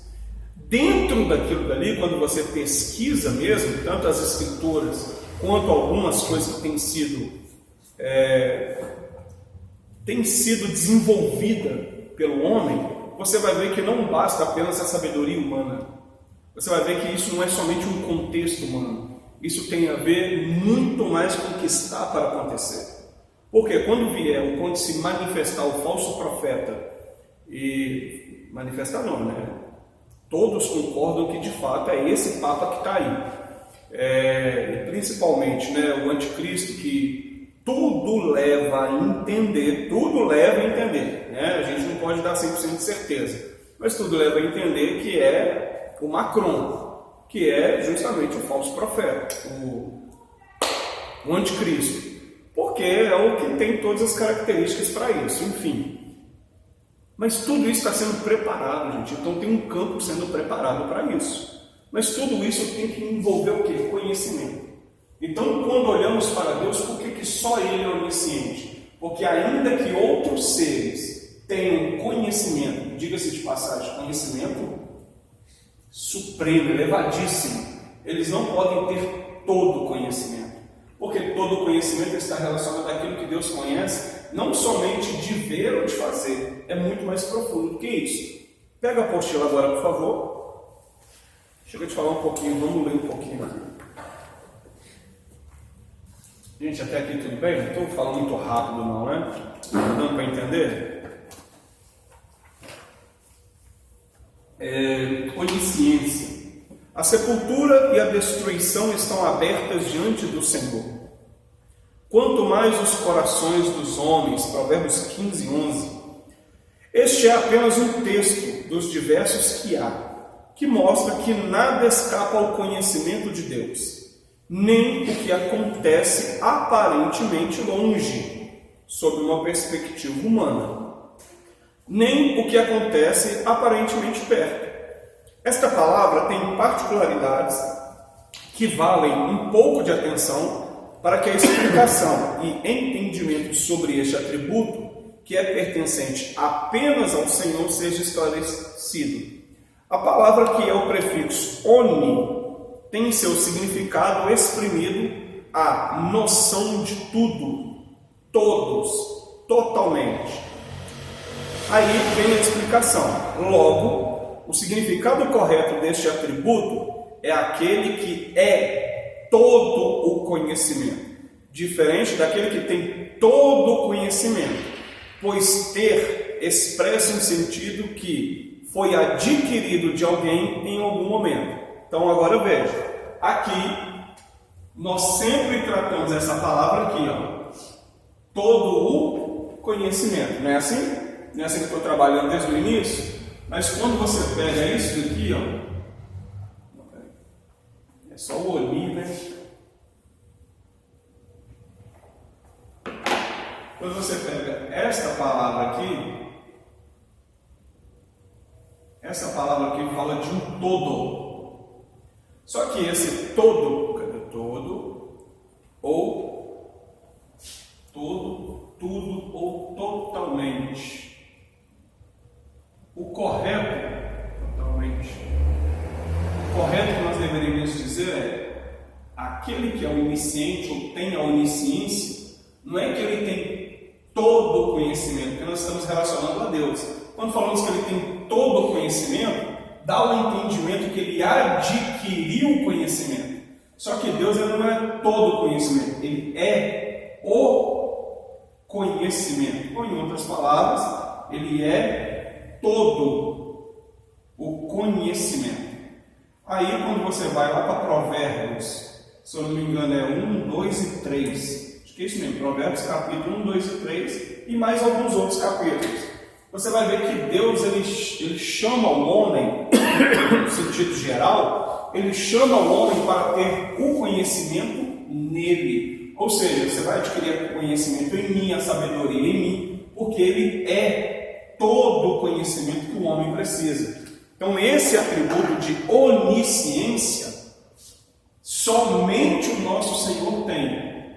Porém, de uma certa medida, não como Ele é, mas de uma certa medida, Ele acaba atribuindo isso ao homem.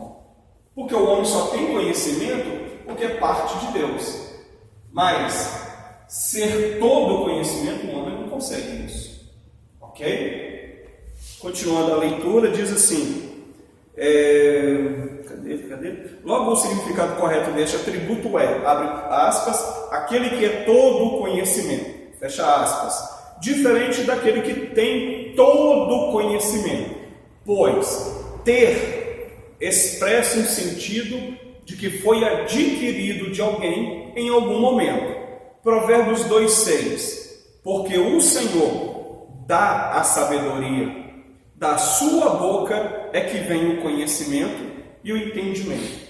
Então veja, é dele que emana essas coisas. Você só consegue conhecimento e sabedoria se vier dele. Inclusive, se você puder anotar na sua apostila ou onde você estiver anotando, Filipenses, por favor, Efésios.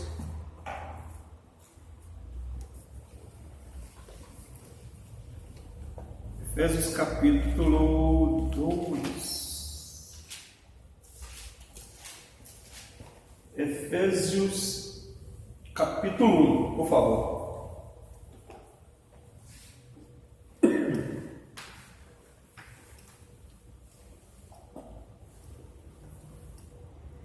Efésios capítulo 1, verso 15. Olha que interessante. Diz assim: por isso também eu, tendo ouvido a fé que há entre vós, no Senhor Jesus, e o amor para com todos os santos, não cesso de dar graças por vós, fazendo menção de vós nas minhas orações, para que o Deus de nosso Senhor Jesus Cristo, Pai da glória, vos conceda espírito de sabedoria e de revelação no pleno conhecimento dele. Ou seja, basicamente, Paulo está orando Provérbios 2,6. Porque ele está pedindo o quê? Ele falou assim: olha, eu fiquei sabendo da fé que vocês têm. Então eu oro a Deus em todas as minhas orações para que Ele dê vocês espírito de conhecimento, de sabedoria, conceda espírito de sabedoria e de revelação do pleno conhecimento dele. Veja, pleno conhecimento, revelação do pleno conhecimento. Então Paulo está falando assim: meu querido, não é somente você pegar o que está escrito e ler para você entender. O próprio Deus tem que revelar para você. Então tem coisas que é sobre o conhecimento, tem coisas que é para ensinamento do homem, que você vai conseguir só de ler. Só de ler você vai conseguir. Mas Paulo está falando assim: tem coisas que o próprio Deus tem que te revelar. Então tem coisa na própria Escritura que Ele vai te revelar para você entender. Mas tudo isso só parte por meio da fé. Se não tiver fé, hora nenhuma isso vai acontecer. Continuando, obviamente que ser todo este conhecimento está ligado à sua eternidade. Então veja, uma coisa vai puxando a outra, a sua autoexistência. Basta comparar alguns textos bíblicos para que se tenha esta observação compreendida.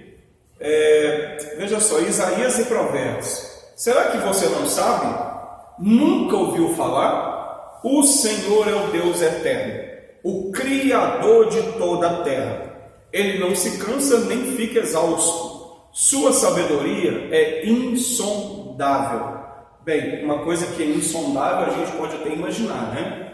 Algo que você jamais vai conseguir mensurar ou jamais vai conseguir compreender na sua totalidade. Então é impossível. Provérbios 8,14. Meu é o conselho e a verdadeira sabedoria. Se ele está falando que a verdadeira sabedoria, significa que tem alguma sabedoria por aí que não é verdadeira. É sabedoria, só não é verdadeira. Eu sou o entendimento, minha é a fortaleza. Sob a perspectiva que o texto observa, podemos então compreender que o Senhor é todo o conhecimento, provedor de toda e qualquer sabedoria e entendimento para suas criaturas. o que o faz ter conhecimento absoluto e perfeito de todas as coisas, de todos os eventos e todas as circunstâncias, por toda a eternidade, seja ela no passado, presente ou futuro. Eu digo para vocês que já há algum tempo eu venho sempre orando a Deus, sempre, gente, sempre quando eu estou orando a Deus, eu sempre oro isso. Esse texto aqui de Efésios, que eu aprendi com o pastor amigo, eu sempre oro a Deus para que Deus me dê isso daqui, ó, entendimento e sabedoria e revelação no pleno conhecimento dele. E o outro texto que eu sempre oro a Deus é Colossenses 1, 9 e 10. Conhecimento e revelação espiritual da palavra. Isso mesmo, Colossenses 1, 10. 9, 10 e 11. Por esta razão também nós, desde o dia em que ouvimos, não cessamos de orar por vós e de pedir que transbordeis de pleno conhecimento da sua vontade em toda sabedoria e revelação espiritual. Isso daqui é da palavra. Então, já tem um tempo que eu tenho orado a Deus, falando assim: Senhor, o Senhor pode me dar um monte de coisa, que é tudo muito bom, mas se tem uma coisa que eu quero é conhecimento, entendimento, sabedoria e revelação espiritual da sua palavra, porque isso faz toda a diferença, gente. Veja, a Bíblia diz que quem nos dá entendimento, sabedoria e conhecimento é o Espírito do Senhor. Se Ele nos dá, a Bíblia fala que Ele dá. Se Ele dá, eu tenho que pedir. Então Ele vai dar se eu pedir. E olha, eu falo para vocês, faz toda a diferença. Então quando vocês orarem, vou dar uma dica para vocês: ore e fale com Deus: Senhor, me dá conforme a sua palavra entendimento, sabedoria, conhecimento e revelação espiritual da sua palavra. Ó, eu digo para vocês que com o tempo, isso não é da noite para o dia, claro, né? Mas com o tempo, vocês mesmos começam a observar que começa a ter diferença. Aquilo que você começa a examinar, você começa a olhar e fala assim: não, peraí, eu não sabia disso aqui, então é uma revelação nova. E aquilo ali te enche, aquilo te preenche, e você nunca mais esquece. Não tem como esquecer. A próxima agora, onipresença. Essa daqui é a mesma coisa da anterior. Pergunta é, utilizando o diabo de novo como ser que a gente conhece assim, em termos de poder. O diabo, ele é onipresente? Aí, para entender o que é onipresente primeiro, né? Antes da gente falar se ele é ou não, né? Onipresença. Olha que interessante. A palavra onipresente vem do latim omnipraensis. Omnis, todo, praensis, presente. Ou seja, seria como nós dizermos que Deus ele está todo presente, ou Ele é todo presente em todo lugar. Só que a gente precisa tomar muito cuidado com isso, gente. Por quê? Quando você fala que Deus está em todo lugar, ou tudo é preenchido por Deus, ou Deus se encontra em todo lugar que você está, você tem que tomar muito cuidado. Por quê? A nova era,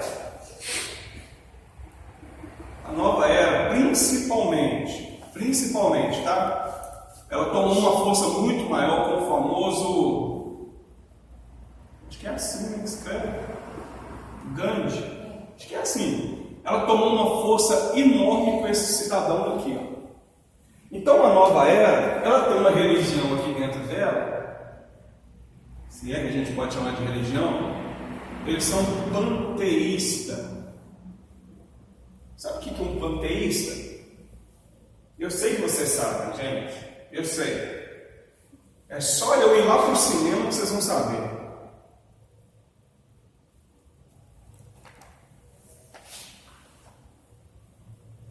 Vocês já viram isso aqui, né? Você nunca viu o Avatar, não? Ah, você está brincando, Jefinho? Isso é o primeiro que eu vejo que nunca assistiu o Avatar. O Avatar que você fala? O azul. De preferência o azul. É porque o azul fica mais fácil de explicar. Mas o outro também é a mesma coisa. Você nunca assistiu o Avatar, não? De preferência o azulzinho. Aquilo ali foi uma febre. Aquilo foi uma febre.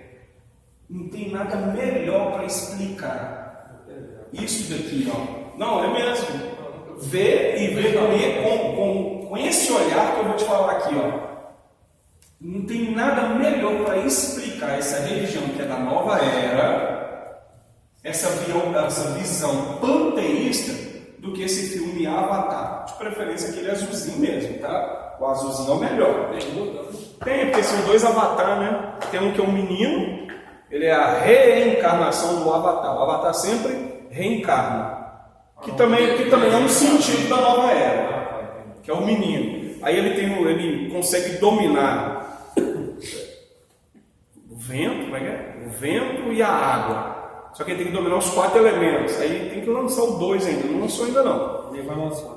Aí ele começa dominando esse mesmo, o elemento ar. Aí ele domina a água. Depois ele tem que dominar o fogo e terra. É um negócio assim. É tipo aquele desenho que passava antigamente, o Vai Planeta, que juntava os 4 meninos com anel assim, juntava Vai Planeta! Gente, é aquilo dali, isso. É aquilo ali, é isso aqui, ó, essa religião. Então veja, eles não são bobos nem nada, começa a pegar pelas crianças. Veja só. Vamos para a apostila que eu já vou explicando aquilo dali. Peguei? A palavra onipresente então se refere ao estado de se estar presente em todos os lugares ao mesmo tempo.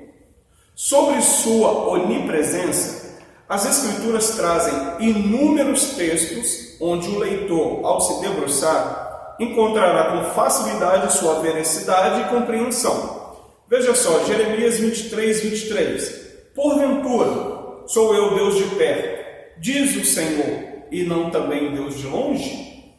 Adoro esse texto aqui, porque tem um louvor aí, já um pouquinho, né? Tipo assim, 10 anos. Tem um louvor aí que fala que Deus é Deus de perto e não de longe. Nunca mudastes, tu és fiel. O resto eu não vou nem cantar. Só que a Bíblia diz que Deus é Deus tanto de perto quanto de longe.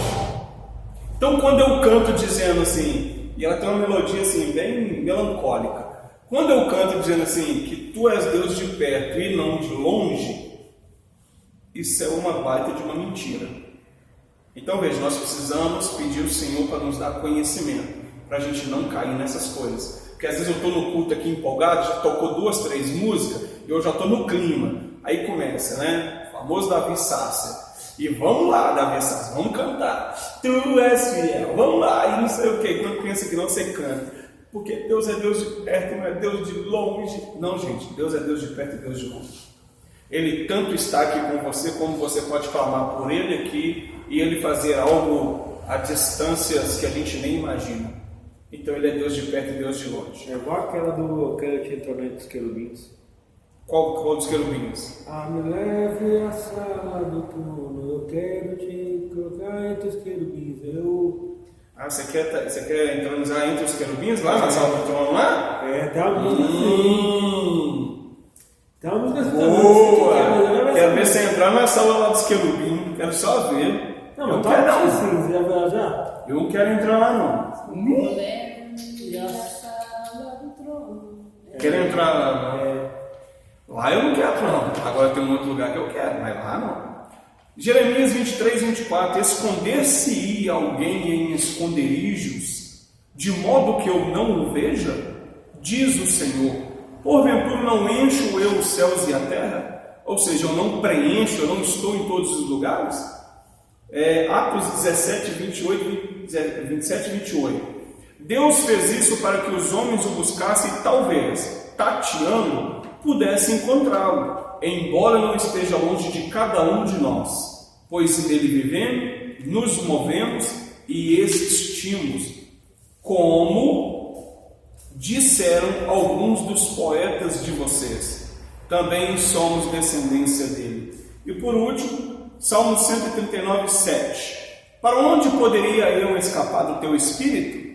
Para onde poderia fugir da tua presença? É uma pergunta. Então o salmista está querendo saber, para onde que eu posso escapar ao ponto de o Senhor não me encontrar? Depois no próprio Salmo você vai ver que é impossível. Então veja, a questão da onipresença nós sabemos. Deus, se a gente fosse resumir seria Deus presente em todos os lugares, ok? Na página 61, por favor, tem duas referências bíblicas, né? Aí vem o primeiro no segundo parágrafo, onde inicia assim, ó, por mais que o termo não seja encontrado, ok?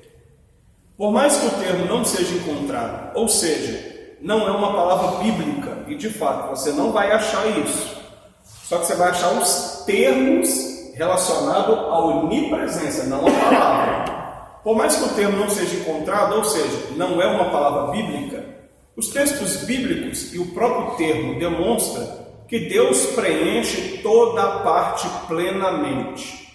Não se pode, entretanto, confundir com outras religiões que defendem, como o panteísmo, por exemplo. Vamos entender aqui, o que é o panteísmo? Vou ler um negocinho aqui para vocês. Panteísmo é a crença que tudo é Deus. Já começa errado.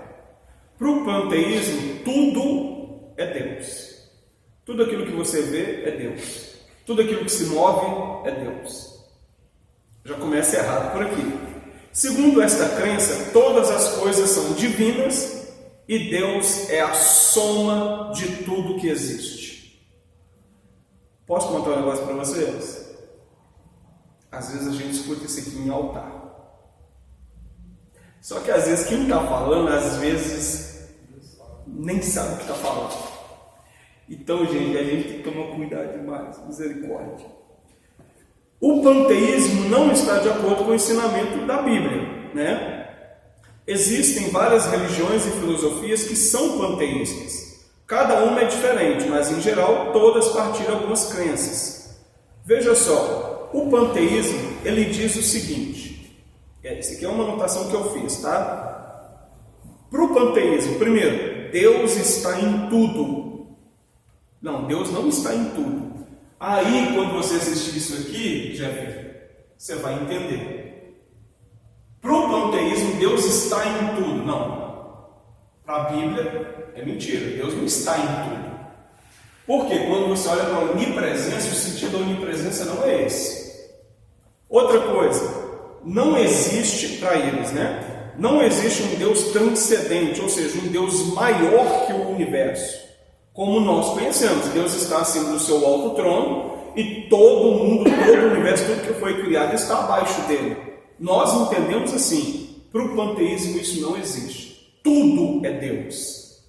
Todas as partes somam um todo e esse todo é Deus. Isso é o panteísmo. Quando você assistir ele vai ficar muito claro, meu irmão.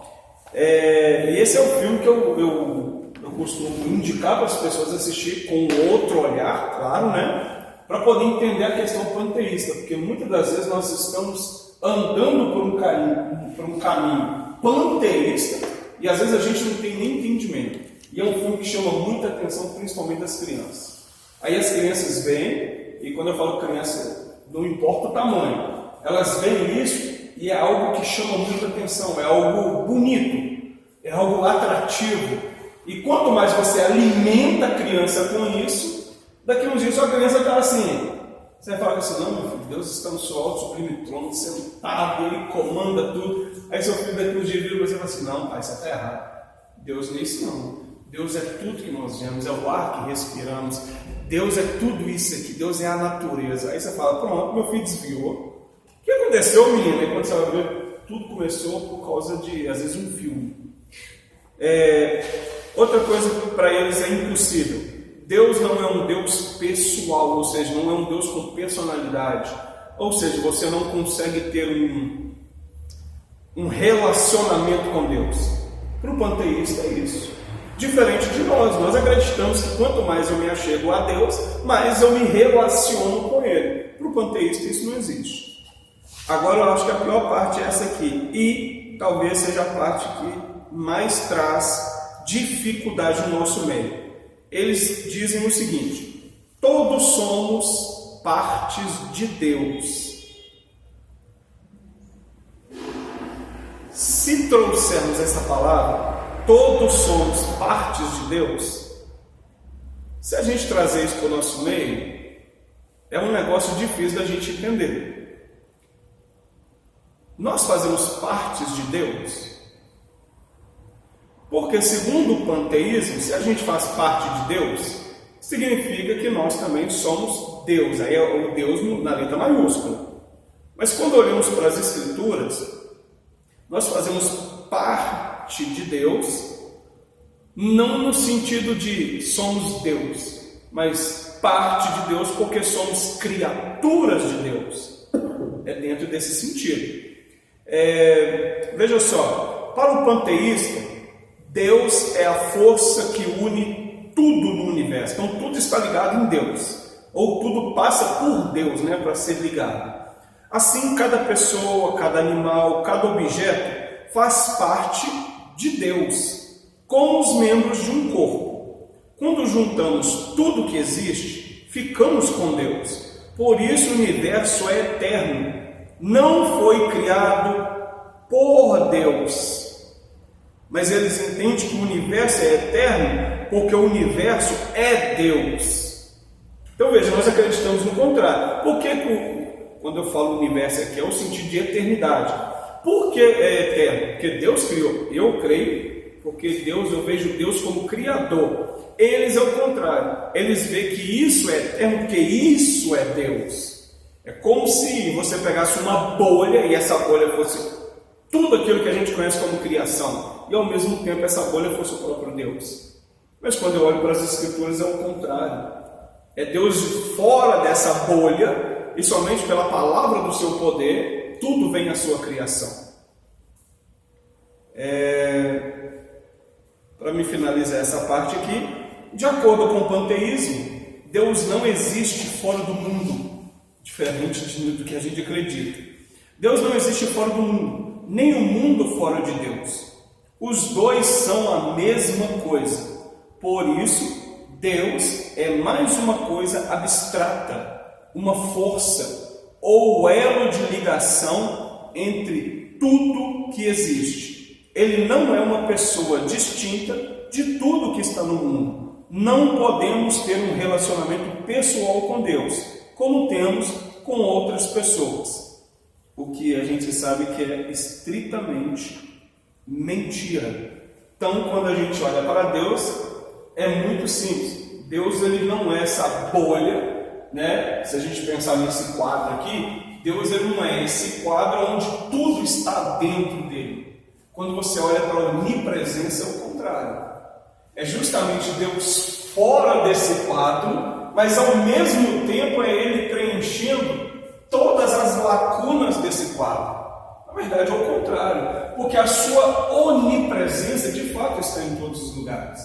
Da mesma forma com que Deus, e eu gosto muito da parte do Salmo, como o salmista começa: Senhor, se eu coloco a minha cama lá no Sheol, ou seja, no mais profundo abismo, ele fala assim: lá tu estás.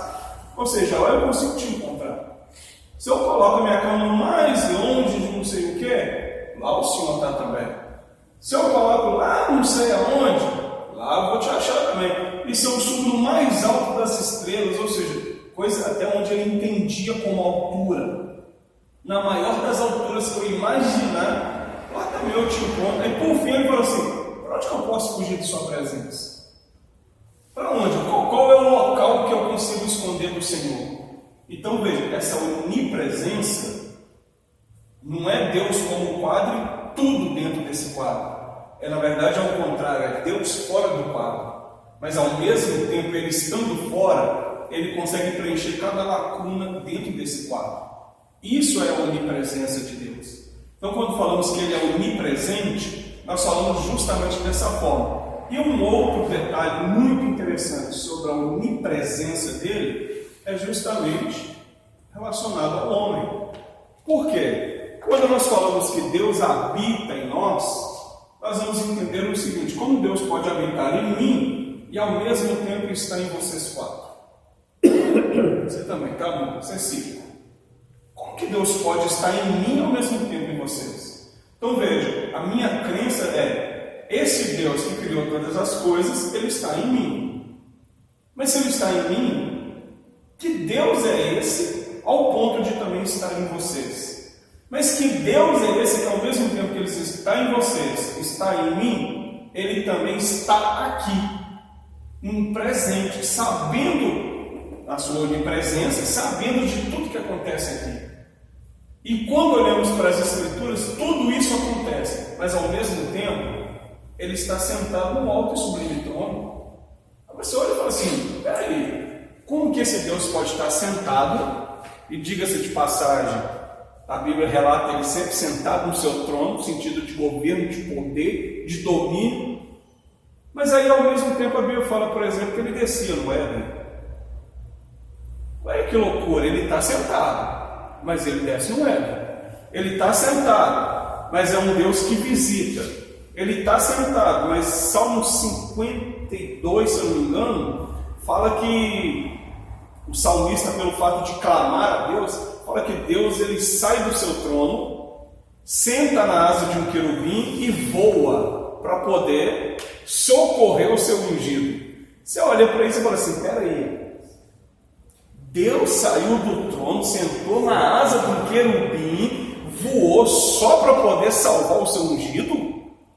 Peraí, mas que Deus que tem essa onipresença, que Deus é esse que Ele sai, mas quando você olha para a Bíblia te explica e te ensina que na verdade Ele está lá, mas Ele precisa de um querubim para voar, e essa onipresença dele, Ele preenche lacunas. Então precisamos tomar o máximo de cuidado possível com aquilo que estamos ouvindo nos altares, com aquilo que está passando na nossa televisão para os nossos filhos, aquilo que está sendo ensinado nas escolas, porque primeiro que as escolas não estão nem querendo falar sobre Deus, né? E quando vai querer mostrar, mostra um Deus dessa forma, um Deus panteísta, um Deus que é tudo. Ah, olha para a natureza, é Deus. Não, querido, é o contrário. É o contrário, não é assim não. Quando eu olho para a natureza, eu tenho que ver a criação de Deus. Eu vejo o domínio de Deus. Mas quando eu olho para a natureza, eu não posso falar que eu estou vendo Deus. Ou seja, a soma daquilo ali é Deus. Jamais. Isso não pode acontecer. Queridos, então na nossa próxima aula, nós vamos falar da onipotência, que é outro atributo, e da presciência de Deus. Aí vai ficar mais gostoso quando a gente entrar nos atributos comunicáveis. Porque no comunicável, como ele desce para o homem, aí o negócio fica mais interessante da gente discutir. Por hoje, a gente encerra aqui. Falei demais e vocês não falaram quase nada.